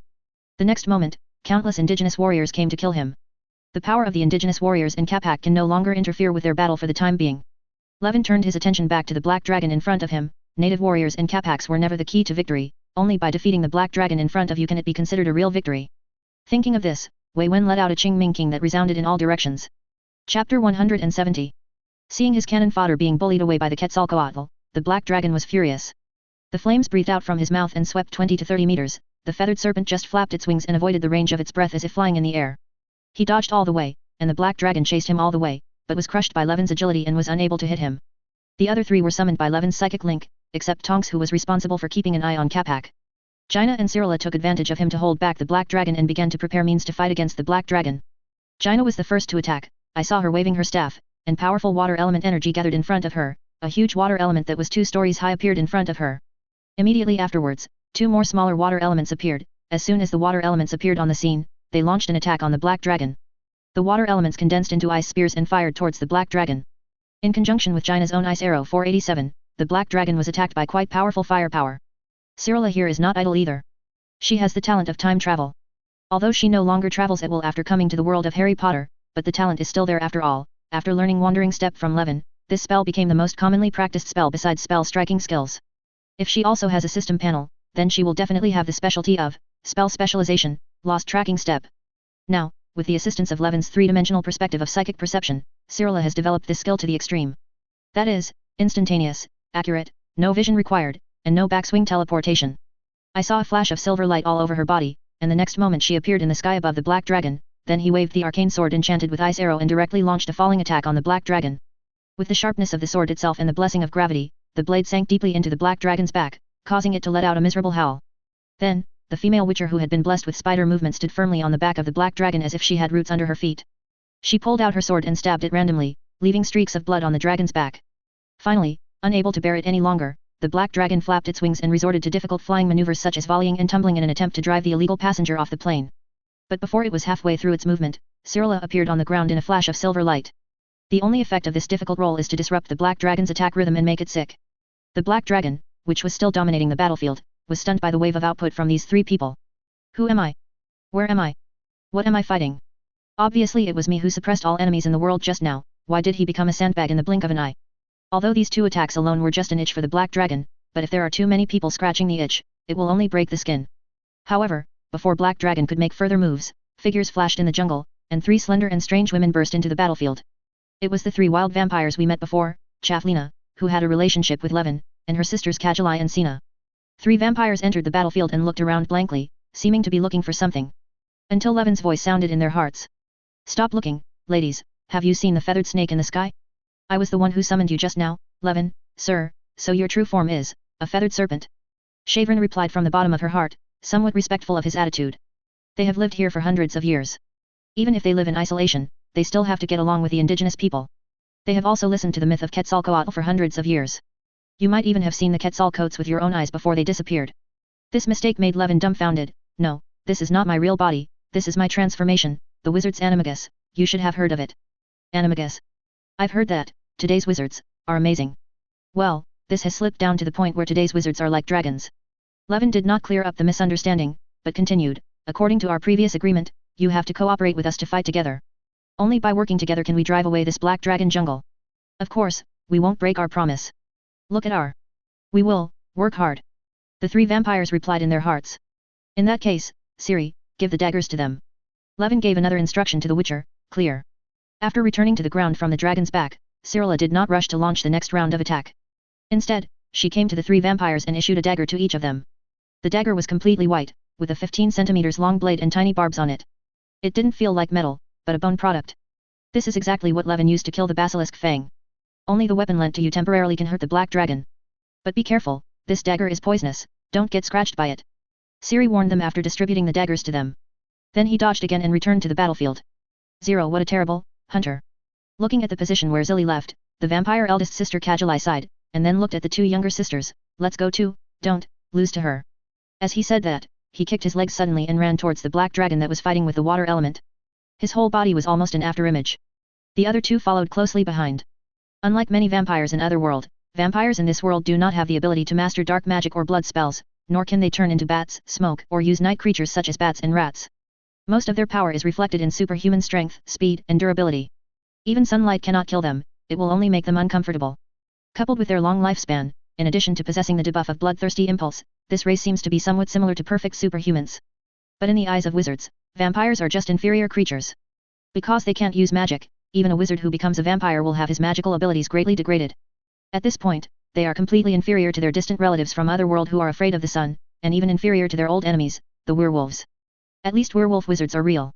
Instead, individual vampires occasionally awaken simple superpowers, such as mind reading, legilimency, shielding, iron armor curse, telepathy, psychic torture, cruciatus curse. Therefore, some scholars believe that these vampires with superpowers are fully qualified to become wizards if they turn back into humans. The so-called superpower is just a simple manifestation of the magic power of the 4.2 division being suppressed by the vampire's physique. And one of these three vampires has mastered superpowers. The second sister, Shavrina, has the ability to cast hallucinations on people. This ability is of course useful to ordinary people, but for wizards with magical powers, the effect is much worse. And facing the black dragon, it can only reach the point where it will be in a trance for a while. But in a battle situation, sometimes a moment of trance is enough. I saw 3 afterimages passing by. There were 3 shallow wounds left on one of the black dragon's hind legs. But it was these 3 wounds that made the black dragon scream in pain. The basilisk's poison began to spread to the entire leg along with the blood. The black dragon could feel that his hind legs were starting to become numb. There are only 4 updates today. I have to deal with moving tomorrow, so there are no more updates in the past 2 days. I'm sorry. Chapter 171. Under siege by 3 wizards and 3 vampires, Black Dragon found that he was really in a hard fight. Originally, it only faced the siege of 3 wizards, but it was a little overwhelmed. The greatest threat to it is undoubtedly the feathered serpent transformed by the wizard. This creature is filled with divine power. Although the spells mastered are used for assistance and treatment, each of its attacks can be accompanied by divine power, causing damage to it through the tough dragon scales, which can compete with the holy light of the paladin. At the same time, his skills are extremely agile. He flies in the air like a fish swimming in the water. He is much more agile than his bulky self. Attacks against him will almost always fail. Of course, if it's a duel, this sensitivity is nothing. As long as the black dragon keeps chasing, it will always hit. The durability of the two is very different. If it hits a few more times, the feathered snake will lose its combat effectiveness. Helpless, this is not a duel, but a war, and the feathered snake also has teammates. One is the witch wielding the sword. He is obviously a wizard, but he fights like the bravest warrior and the most invisible thief. Her uninterrupted teleportation overwhelmed the black dragon. No matter how she flew, the opponent could accurately appear on her body, leaving several wounds on herself, and then disappear before she could fight back. Of course, if it is a one-on-one duel, as long as the black dragon keeps pressing, there will be a time when this teleportation cannot be sustained. Unfortunately, this is not a duel, but a war. The blonde female mage who kept summoning water people also made the black dragon extremely annoying. Super large and large watermen have reached the point where they can hurt the black dragon. The steady stream of ice element attacks makes the black dragon overwhelmed. As a black dragon, she has the strongest resistance to fire and earth elements, while attacks from water and air elements can cause complete damage. In other words, the water element just hits its weak point. This is why Levin and Jaina initially chose Blizzard to deal with half-dragons and dragon beasts. Regarding this situation, Black Dragon always felt that the tactics seemed familiar. It seemed that some mages in Dalaran liked this trick very much. If the real dragon beast army under his command were here, he would not be harassed by mere water elements. But the blonde mage is obviously a master. No matter how he clears away the difficult water elements and destroys them again and again, the opponent can always summon new ones. As for the 3 vampires who appeared at the end, in fact, Black Dragon had seen them before and had conflicts, but he easily repelled them. In the eyes of the Black Dragon, these 3 vampires are just 3 little mosquitoes worth mentioning. Relying on being fast enough and having a strong enough physique, one can fight with oneself for a while and survive a few blows from oneself.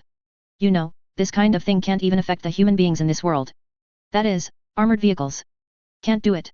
But that's the end of it. With their power, hitting it is just pure scraping. But now, I don't know who sent them 3 disgusting daggers. Nowadays, small mosquitoes not only have fangs, but they can also temporarily paralyze the wounds caused by the fangs, making them extremely painful. In addition, during the battle, the black dragon would be in a trance from time to time and then receive more damage. No matter how thick-skinned the black dragon is, he can't help but beat him like this.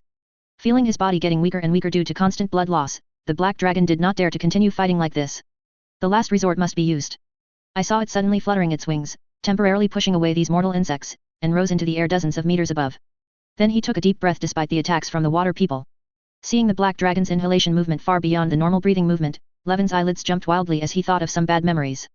This time, I'm afraid I'm not recreating the stunt of a certain black dragon princess. Suddenly, his voice sounded in everyone's hearts, silly children, run quickly. If it weren't for the fact that the current psychic ability has not reached that level, Levin even wanted to use psychic projection to highlight the areas that may be affected by the breath in the senses of his teammates. Not to mention, with Levin's computing power and advanced psychic abilities, it can really be done in the future. If this can be realized, the battles led by Levin will directly become RTS in the future, and for the teammates, the battle will become the guild-pushing boss in World of Warcraft. Not only will there be command and shouting, but also a Bigfoot, play more with the box and other highlighted reminders. But even now, Levin's psychic abilities are effectively helping these teammates. After receiving Levin's reminder, everyone immediately crossed the sea like 8 immortals, showing their magical powers and using various methods to resist the breath. The 3 vampires naturally used all their speed to run as far as they could, directly into the woods. Cyrilla continuously jumped in space, and the whole person appeared 100 meters away. Levin even flew high, using height to open up space. Only Gianna, who had relatively short legs, stayed where she was. The next moment, the dragon's breath of destruction fell from the sky. The blazing flames were more powerful than any of its previous breaths. The entire open space turned into a sea of a fire, spreading 60 or 70 meters. The battlefield became a scorched hell. The vast ice surface caused by the previous blizzard breathed out this time. All melted away. The corpses of half-dragons and dragon beasts that fell on the ice were all turned into charcoal at once. However, in this scorching hell, there are still beings supporting it. In the red sea of a fire, a piece of blue ice firmly resisted the erosion of the flames. No matter how it burned, there was no trace of melting. This is the famous life-saving trump card of the Azeroth Mage, Ice Barrier. Also called Refrigerator. This level 3 spell can summon ice to freeze oneself. At the cost of temporarily losing mobility, one can gain near invincible defense. It is most suitable for dealing with those big moves that one cannot resist or dodge. At least if you want to break through the Ice Barrier level defense, the damage required must exceed that of the mage by several levels. The black dragon's breath lasted for nearly 10 seconds, completely turning the area into scorched earth. Perhaps in the next few decades, the fire element may be born here, and normal people will not be able to live here for hundreds of years. However, even with such a terrifying blow, nothing was achieved after it was used. Especially Jaina, who was protected by the refrigerator, looked at the black dragon and made her angry. He already had bad memories of fighting mages in Azeroth. The ultimate attack failed, and the black dragon had to fall to the ground and fell into a short period of recovery, unable to move for a while. Levin had already spotted this opportunity and immediately sounded the clarion call for counterattack. Cyrilla cast a spell to condense the electric ball, attached it to the blade, and then flashed in front of the black dragon, hitting the chest with a sword. The three vampires climbed directly onto the black dragon's shoulders, and were about to stab the fang dagger into the weakly protected but nerve-dense neck. The black dragon wanted to forcefully dodge and move. Unexpectedly, his consciousness suddenly fell into a trance. When it came back to its senses, it discovered that it could not control its body for the time being, and could only watch as it stayed where it was, and was killed by its neck. Shavrana's illusion ability and Jaina's 9th level monster control created a perfect combination. Jaina was sweating profusely and stretched her hands towards the black dragon in front of her. She struggled against the black dragon's will to maintain the spell and controlled the black dragon to make it motionless. She has discovered that the black dragon in front of her is much more resistant to this spell than she imagined. That terrifying will is not possessed by a black dragon of this level at all. Fortunately, Levin took action at this time. He released the feathered serpent's transformation, stood next to Jaina, and began to cast spells on the black dragon. Level 6. Malicious Transformation 997. The magical light reaches from the tip of the wand to the body of the black dragon, but the black dragon remained unchanged. Even the malicious transformation technique of Shenghuan has no effect on the black dragon in front of him. There is no way, the black dragon's body is too powerful, and the exaggerated physique alone is beyond the reach of Levin's transformation technique. However, Levin is no ordinary spellcaster. Seeing that the malicious transformation technique was still unable to take effect, he took out a red crystal with his other hand. The highest product of alchemy and the ultimate expression of transmutation magic, the Philosopher's Stone. Alchemy is essentially a technique for changing one substance into another substance. It is essentially the same as the magic of the school of transmutation. Therefore, famous alchemists are usually powerful shapeshifters. The Philosopher's Stone, in addition to turning lead into gold and creating rejuvenation elixir, also has the ability to bless transformation spells. For example, consuming a Philosopher's Stone can make a temporary change spell permanent. For another example, consuming the Philosopher's Stone can force change spells that cannot produce effects to take effect across classes. Of course, there are limits to this class crossing. If the person lying opposite is Deathwing, even consuming a dozen Philosopher's Stones by Levin may not be of any use. But this black dragon, which had suffered repeated blows and had been weakened more than once, obviously could not exceed its limit. Finally, after the Philosopher's Stone had output most of its power, the black dragon could no longer resist. Its entire body quickly shrunk, turning from a huge black dragon into a tiny black cat in the blink of an eye. Seeing this, the black cat hurriedly tried to escape, but Levin immediately lifted it up and wiped it in his hand. After just one battle, Levin's Philosopher's Stone also dimmed, losing its original luster and its original ability. Now it can only be used as the black dragon's deformation limiter. As long as Levin controls this limiter, the black dragon will always be a black cat. Chapter 172. Seeing that Levin successfully controlled the black dragon and turned it into a black cat, everyone breathed a sigh of relief. Jaina even fell to the ground. I'm so exhausted. A creature like a giant dragon is really not something that ordinary people can deal with. When I was a kid, I wanted to be a dragon-slaying warrior without overestimating my abilities. Who would have thought that if I just fought an adult black dragon or besieged it with you, my magic power would be drained? In fact, in the entire battle, it was Jaina who consumed the most magic power. Throughout the battle, she used too many high-level spells, including the super magic blizzard cast with Levin, which is equivalent to an 8-level spell, a 9-level dominate monster, 2 8-level summon water elemental, 6 5-level summoning water element, and countless low-level spells. According to Levin's standards, Jaina's professional level is LV13 Mage/LV4 Kiran Tor Archmage. She is a level 17 spellcaster in total. Being able to cast so many high-level spells in one breath is already considered a gift for her. On the contrary, Levin, who played a key role, only transformed into a feathered serpent in the whole process and used malicious transformation once. The former consumed natural power and physical strength, while the latter's main output was the Philosopher's Stone, so he was in good condition. Thank you, Sister Gianna, please don't sit on the ground at this time. Levin used his transformation technique to turn a wooden pile broken by the black dragon's tail into a sofa, then gently lifted Jaina up from the ground and onto the sofa, letting her lean on his shoulder. In the name of taking care of each other, the two of them stayed together so closely. You little villain, you are trying every possible way to take advantage of me. Jaina rolled her eyes, and since she really couldn't muster the strength, and she wasn't too disgusted, she just let it go. However, the black cat in his arms couldn't stand his behavior and meowed like a wolf. Then he was immediately suppressed by Levin. The little guy is very arrogant. He is obviously a prisoner, but he still has such a temper. Do you think I can't do anything to you? Levin said, rubbing the cat's face vigorously until its scalp was numb. Physics. At the same time, Tonks also carried the tightly tied old man Capac, followed by the natives, and walked towards Levin. Among them, Capac had been knocked unconscious, but the natives were respectful, kneeling 3 times at a time, for fear of offending these real shamans of Quetzalcoatl, the murderers who captured the devil. Especially when they saw that the previously majestic and huge black dragon was now turned into a black cat and was being flattened and rounded in the boy's hands, they couldn't help but respect him even more. Brother Levin, it ended too quickly for you. The female aura approached and said with some surprise, we were planning to help you before. Tisk. Although it's quite troublesome, I can still manage it. Holding the black cat's neck, Levin said without raising his head. But you came just in time. We still have many questions that we haven't figured out yet. Then, Levin turned his attention to Capac, who was in a coma. To find out everything, you first have to get a confession from him. Soundproofing technique. Levin first pointed his wand at the black cat, forcibly cutting off its hearing. The point of interrogating multiple people is to make it impossible for the accomplices being interrogated to communicate with each other. Then, he pointed at Capac. Recover quickly. With a ball of white light falling on his body, Capac finally woke up. He suddenly sat up from the ground, looked around, and his pupils suddenly shrank. What he saw at this time was that the black dragon that had ignited the scorching hell with his breath had long since disappeared, and he was surrounded by his opponents and enemies. The natives not far away looked at him with hatred in their eyes. It seemed as if he would be poisoned at the next moment. Damn it, where is the black dragon? Where did I lose?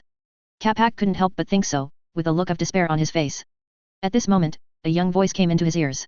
Okay, let's talk about it, what's going on with that black dragon? After hearing this, Capac looked up in a daze, and saw the black-haired boy named Levin with his legs crossed, holding the blonde beauty in his arms, stroking the black cat on his hand, sitting on a sofa and looking at him with a smile. Director Gianna, whom he was most afraid of, was actually leaning against the boy like a bird at this moment. The female Aura Tonks who knocked him unconscious, and the wizard killer Cyrilla stood on either side of the boy with unkind expressions. The 3 vampire sisters even lined up in a row, standing behind the boy. She is both a beauty and a thug and bodyguard. Where did this dandy and evil young man from the wizarding world escape from? Ha! This made Capac couldn't help but laugh angrily. Successful king or defeated bandit, I have nothing to say, just kill me. When Lord Black Dragon comes back, he will take revenge on me. Kill you. As if he heard something funny, Levin laughed, that's too cheap for you. The trouble you have caused us cannot be made up for by mere death. As for Lord Black Dragon. As he spoke, the young man lifted the black cat in his hand by the back of his neck. Have you seen this cat? Your greatest support, the Black Dragon, is here. Now that the Black Dragon has become my prisoner, what else do you have to hold on to? Or do you want to be treated the same way? Just to be clear, I don't want to pet a wrinkled old cat, so I'm going to turn you into a hornbill, as your nickname goes, and send you to a muggle animal. Tube, I think they should be very happy to have such a rare animal for breeding. Levin casually said this series of vicious treatment methods, which made everyone tremble with fear. Capac originally thought that the other party was exaggerating, but when he saw the helpless look in the black cat's eyes, he was exactly the same as the black dragon. Seeing the golden snake eyes in its eyes and smelling the sulfur smell coming from its body, Capac couldn't believe that the black cat in front of him was transformed from a giant dragon. So he immediately collapsed. Having lost the only pillar of support in his heart, Capac, who was still so aggressive just now, instantly became much older. The energetic old man who was originally a capable man suddenly looked like an old man in his twilight years. Under Levin's questioning, he told everything in detail. Let's talk about calculating professional level here. My settings are not entirely based on D&D. Levin's LV11 wizard /LV7 psion /LV7 druid, since the 3 are parallel and independent professions, the levels cannot be added directly, and the total does not add up to LV25. But Gina's LV13 mage /LV4 Kirin Tor Archmage. Kirin Tor Archmage is the advanced profession of the mage. The mage level can only be advanced after reaching a certain level.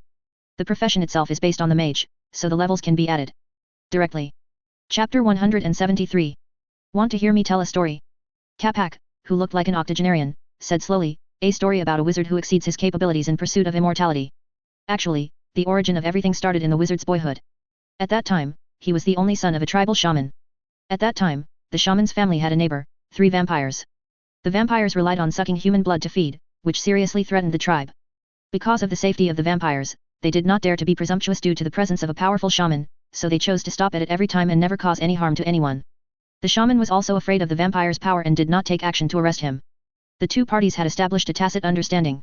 And occasionally there will be some contact. After he said a few words, the old chief stopped and stood up and asked loudly, wait. You said that vampires never cause harm to people? But in the past 10 years, which year have vampires not caused more trouble in nearby tribes? How can you put in a good word for them if they lose their lives? His question elicited a rebuttal from the vampire. In anger, Shavrin's sentences became much more fluent, taking an appropriate amount of blood has always been our creed, and we have never caused any loss of life. Then what happened to our dead people? The 2 sides were about to continue their quarrel when Levin coughed, enough. After being scolded by the angel, the old chief immediately shut up and prostrated on the ground without saying a word. Shavrin still wanted to defend herself, but after taking a look at the black cat in Levin's arms, the vampire obediently remained silent. Then, Levin looked at Capac. Capac understood what the other party meant and said slowly, "When I talk about it later, this matter will naturally be explained." Then he continued, "So, the young wizard accidentally met the vampire who made a deal with the shaman. However, at that time, the strange-looking vampire only aroused his enthusiasm for 3 minutes. In the blink of an eye, everything was forgotten. But sometimes childhood memories do hold an important key to life. Time flies, and in the blink of an eye, the wizard has reached middle age and is living in the distant Yin kingdom. But after receiving the news that his father is critically ill, he returns to the tribe across the ocean and takes over the burden of Shaman 443 from his father.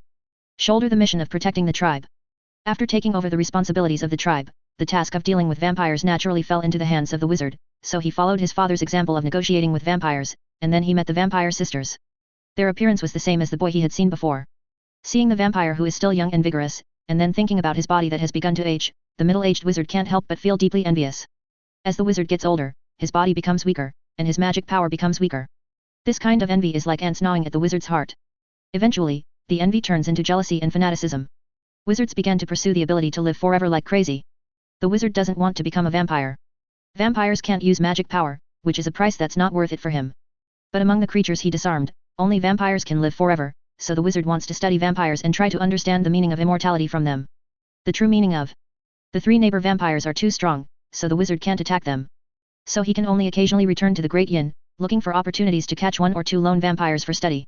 But the wizard's research level is not very good. It took him a long time to come to a preliminary conclusion. The immortality of vampires is due to their ability to extract the vitality from the blood of living people. But how can one extract life force like a vampire? The wizard first experimented with animals, but the experiments didn't produce results for a long time, so he turned his attention to living people. But where did the living people come from? The outside world has been under the protection of the International Statute of Secrecy for a long time. It is easy to be discovered if you attack muggles rashly. In addition, the tribe is located in a remote area and it is too difficult to go out frequently. The obsessed wizards will pay attention to it. On my own tribesman. After all, as a shaman, he has too many good opportunities to take action, and those 3 vampires are the best ones to take the blame. You. I am going to kill you. The vampires and natives were furious again and wanted to beat Capac, then he slowly retreated under Levin's gaze. Levin looked at ABC Parker and motioned for him to continue. Capac nodded and continued, "Unfortunately, the wizard's scientific research ability is not very good, and the efficiency of extracting life force from the human body is very low. The life force that each person can extract is less than 1%, and it often takes dozens of people to collect enough for a year. Vitality. So he had to kill dozens of people a year to keep himself from declining. But that's not the worst thing. What makes him most desperate is that after using the essence of life for a few years, he found that the effect of this essence on him was getting smaller and smaller. According to estimates, in less than 10 years, he will be completely unable to use this method to delay aging. When he thinks of this, the old wizard becomes more and more desperate. He is frantically looking for new plans to prevent this tragic future, but there has been no progress. Until Lord Black Dragon comes. As he said that, Capac glanced at the black cat, and his expression seemed to become more alert. When he saw the huge black dragon coming in front of him, the old wizard was extremely desperate, feeling that his precious life was about to pass away that day. But when the black dragon spoke, the old wizard's heart rekindled hope, because the black dragon promised to give him power. Especially after seeing the black dragon using blood to turn ordinary animals into dragon beasts and ordinary people into half-dragons, and after hearing about the long lifespan of dragons, the old wizard immediately vowed to work for the black dragon as long as the other party granted him eternal life. The black dragon told him that it needed the old wizard to provide a venue and supplies for recuperation. It needed the old wizard to grab a few tongues from the country that drove it away to understand its enemies and cut off the other party's tracking. It happened that the old wizard got after receiving a notice from that country. The old wizard had an idea and sent information and invitations to that country. You all know the identity of this wizard, that is me. What happened next is what you have experienced these past few days, and this is the story of it all. After Capac finished speaking, he lowered his head and knelt silently in front of Levin. Except for the reason why you obeyed the black dragon, the whole thing is very different from what I guessed. Levin nodded and asked, so, where did you hide it during this time? I hid her in the pyramid. Capac said honestly, the black dragon can transform into a black-haired and white-skinned lady, so she can be hidden easily. However, her appearance is too different from that of the tribesman. She said that she could only transform into that shape, so I kept her hidden in the pyramid. So, didn't they pass by the black dragon 3 times without noticing it? So this is a female dragon. Levin nodded. But Capac was not happy. How can you call Lord Black Dragon like this? Are you surprised that you can't realize the greatness of this matter? This is why I am willing to obey her. If she has remained in human form, isn't she just a human? For humans with dragon lifespans? This further leads me to believe that her promise can be fulfilled. As he said that, he looked at Levin with enthusiasm. The Great Black Dragon is a clan of giant dragons that once slept in the volcano. It has powerful power and endless lifespan. If you choose to let Lord Black Dragon go now, and tell him if it kowtows and confesses, maybe it will grant you a long life. He was fully tempted by the thought of eternal life, and even if these people in front of him would not defect on the spot, they would at least be moved. Unexpectedly, what he saw was the indifference of several people. Are you stumped and don't want to pursue a longer lifespan? Capac asked puzzledly. Longer life, I have already gained it. Levin said, taking out the dim red crystal and catching it again. Seeing this thing, the black cat immediately realized that this was the key to being trapped in this small body.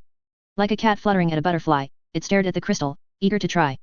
Then he was immediately pressed down by Levin. The Philosopher's Stone. Levin said, it's the Philosopher's Stone. I made it myself. It's similar to Nico Flamel's. It can be used to prepare a rejuvenation elixir that prolongs life. So what is the Black Dragon's gift to me? It's not tempting. When Capac heard this, his whole body was shocked. As if it wasn't shocking enough, Levin added, by the way, turning this guy into a cat was through the power of the Philosopher's Stone. Now it has lost its original ability and has completely become a shackles to restrain the little guy. After hearing this, Capac almost went crazy. He yelled in a tone of hatred, how could you do this? How could you do this? That's the Philosopher's Stone. It's the Philosopher's Stone. You actually want to defeat an enemy. Just waste it. Shameful. Despicable. Hateful. Hateful. Cursing and cursing, Capac even shed tears of sadness, obviously his defense was broken. It's no wonder, anyone can see that the treasures they are so eager for are indeed dispensable in the hands of others. This absolute sense of contrast will break through anyone who comes. But as if his provocation wasn't enough, Levin glanced at the old man and said in a strange tone, isn't it just a Philosopher's Stone? Why are you seeking death and survival? It's not a precious thing. Just use it up. Anyway, if I want to use it, I can just do it later. Go back, do it again, one piece. His lifelong pursuit, what he failed to obtain even after spending so much money and bearing countless lives, turned out to be in the hands of the other party, and it was nothing more than a mass product. Realizing this, Capac suddenly felt a sense of disillusionment. It seems that my life has lost its meaning. Seeing the other party being ruined by him, Levin suddenly felt bored. But the depression of being deceived and plotted over the past few days was finally vented. So he waved his hand and said, drag this man down and let the chief take revenge and complain. The natives understood what Levin meant, and immediately stepped forward excitedly, holding Capac up and dragging him down. Suddenly, the disillusioned Capac struggled crazily and shouted, a question, please answer me a question. Return. The aroused Levin stopped the native, and then said to the old man, tell me what your last question is. Capac raised his head and asked in a hoarse voice, can you tell me how you discovered my plan, so that I can understand it? How did you find out? Levin thought for a while and replied, it's very simple. I can understand the dialect of your tribe. I can tell that the person today is by no means a real guide. The so-called black dragon hiding in the woods is entirely your fault. Just made it up. Can you understand our language? You actually understand our language. Why can you understand our language? Capac had no idea that he would lose on such a ridiculous detail, even though he was proud of leading him the wrong way in front of him. If I had known earlier. He muttered to himself unwillingly, completely unable to accept that he lost here. But Levin gave him a further blow, yes, it is entirely possible for you to know this information earlier because when I first entered the tribe, I privately asked a tribesman about your information in your native language. This was also the biggest mistake of my trip. 17 If you treat your tribe as sincerely as your fathers, you will be able to obtain this information easily. After all, in the mouth of the tribesman, you are so great. Great sage, he worships you so much that he will never refuse to reveal everything to you. Of course, if you had been sincere towards your tribe, you wouldn't have ended up like this. With that said, Levin waved his hand and allowed Wang Tu to take him away. Levin's last words were like a sharp sword piercing Capac's heart. He had to face the judgment from the past and fate. Capac was dragged away, still muttering as he walked, am I wrong? Am I really wrong? No. I'm right. I shouldn't have betrayed my tribe. But eternal life is the most important thing. I should not turn my back on my countrymen. My compatriots are just food on my road to eternal life. Father, I'm sorry for you. I am immortal. This old man has gone completely crazy. Chapter 174. Crazy Capac finally died. He died at the hands of the people he once protected and who are now being slaughtered by him. Regarding his death, several people were filled with emotion. Eternal life, is it really that important? Tonks didn't understand. It's actually worth killing the tribe that his family has protected for hundreds of years. In fact, immortality is what people pursue most tirelessly. The more powerful a person is, the more afraid of death he is. Many talented wizards are based on this, such as the famous Dark Lord. As Levin spoke, he waved his wand gently and wrote several golden letters out of thin air, Voldemort, Voldemort, which was the name of the Dark Lord. Then the magic wand flicked, the letters automatically separated and became Vol_de_Mort. The rise of the Dark Lord was essentially his attempt to pursue immortality. He used this to change his name and call his followers Death Eaters with a similar meaning. In the end, he succeeded in achieving his goal and must have it really transcends death, which is why I mentioned earlier that he was coming back. But he also failed. The way he leapt to death was to tear his own soul apart, but this also made him irritable, paranoid, crazy, and no longer himself. This is the price of rash pursuit of eternal life. Capac, he is just another weaker Dark Lord. The slightly weaker Dark Lord, that would also cause us a lot of trouble. Jaina, who had barely recovered some strength, stood up, looked at the three vampire sisters behind her and said, "Thank you three for showing up in time and helping us defeat the big trouble of the Black Dragon. Without you, I don't even dare to think what we would do. Defeat it. You are very strong. Without us, you can still defeat it. Moreover, we are just fulfilling our previous agreement." Shavrina replied seriously, during the battle, they fully experienced the fighting power of the four Levins. In fact, Tong's combat power was already considered very strong in their eyes, but that was only within the category of ordinary strong men. The other three were completely beyond their imagination. Cyrilla flashed back and forth on the battlefield. Their powerful enchanted swords amazed them. Their powerful spatial abilities were unprecedented. Isn't that much better than their high-speed movement? Jaina's summoning magic and ice spells are also extremely powerful. If the opponent Black Dragon hadn't mastered the more powerful power of fire, Jaina alone could turn the battlefield into an extremely cold hell. As for Levin, his ability to transform into a feathered serpent is already miraculous. But when they watched the boy turn a 30-meter long, nearly 10-ton Black Dragon into a 30-centimeter long, less than 10-pound kitten, they finally realized once you confirm the look in your eyes, you are someone you cannot afford to offend. This is why they gave Levin so much face before and shut up when told to shut up. That's because they are afraid. These vicious people always feel more terrifying than this Black Dragon. Gianna, on the other hand, heard a problem in Shavrina's words. "You mean, an agreement? An agreement with whom?" Shavrina did not answer when she heard this, but looked at Levin. After Levin nodded, she spoke, "That is our agreement with Mr. Green." "When did you two have an agreement? Why didn't I know about it?" Jaina was surprised and looked at Levin again. "We have only met them once before." "Yes, I will sign an agreement with them only after seeing them." Levin explained, "Actually, I felt at the time that Shavrina's seemingly threatening words actually contained good intentions, but were hindered by her vampire identity, vicious image, and unclear articulation. Therefore, most people if you hear it, you will think it is a threat. But I am so witty. I know very well that the vicious words may be out of good intentions, but when greeted with a smile like Capac's, they contain deep malice. Especially when I heard that Capac didn't think highly of vampires. At that moment, I understood that they must be potential helpers. So I sent the little animals I controlled to follow them and chatted with them. It turned out to be quite fruitful. In fact, there are no clues about the arrival of the Black Dragon. At least except for Capac, the three sisters also knew about it. They saw the Black Dragon mixed with the tribe's shaman with their own eyes, so they warned let's not stay in the tribe.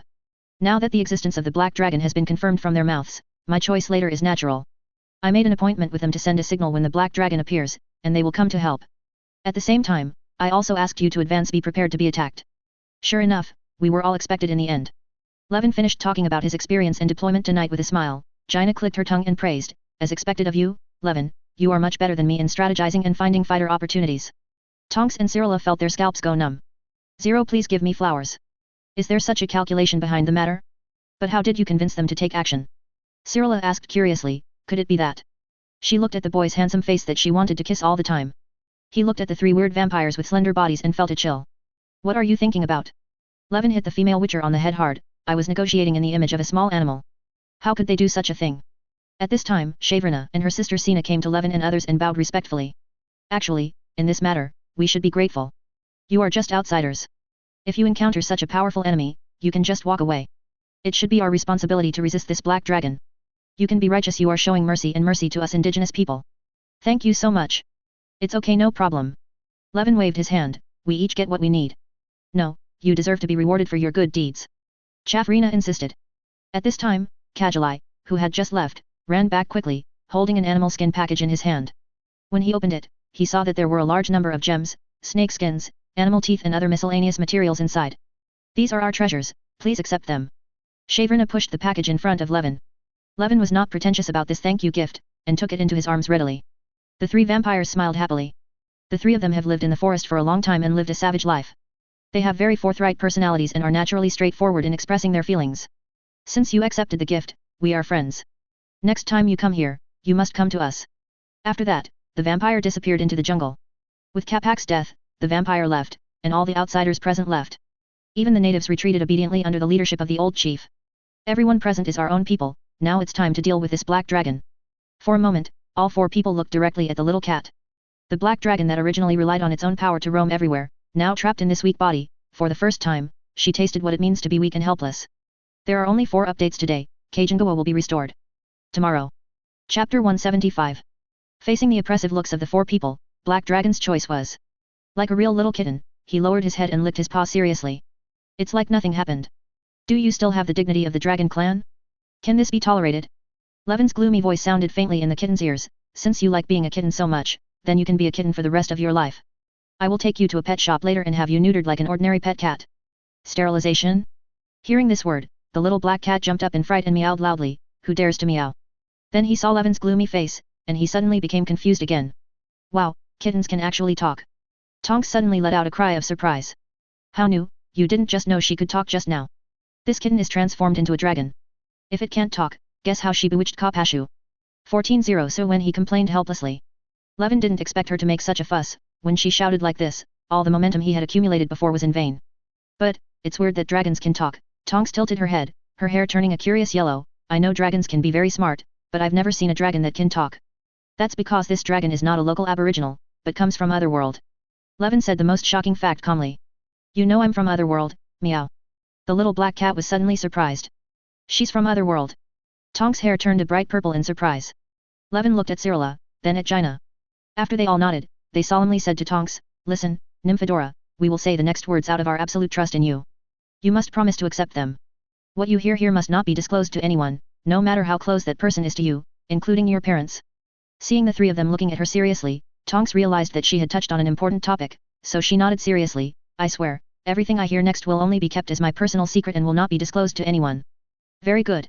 Levin nodded with satisfaction. Then let me tell you, in fact, not only this black dragon, but me, Cyrilla and Jaina, we all come from Otherworld. You are also from Otherworld.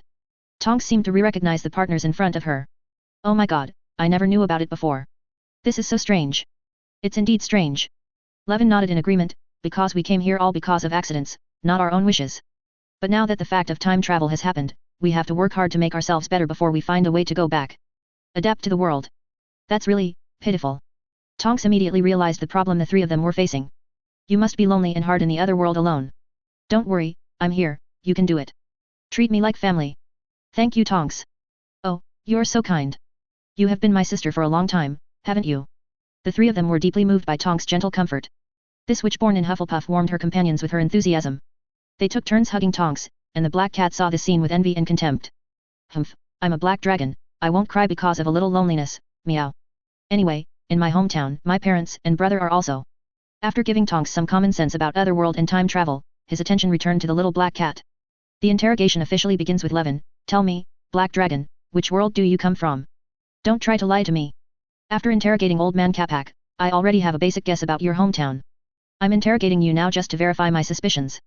If you try to lie, trust me, I would love to have a black cat as a pet. I know, meow. Don't threaten me with sterilization at every turn, meow.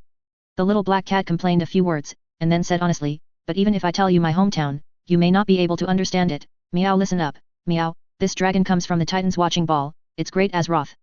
Have you heard of it, meow? Unexpectedly, the boy in front of him looked as expected. Azeroth, it is indeed this world. Hey, Jaina, she is your fellow countryman.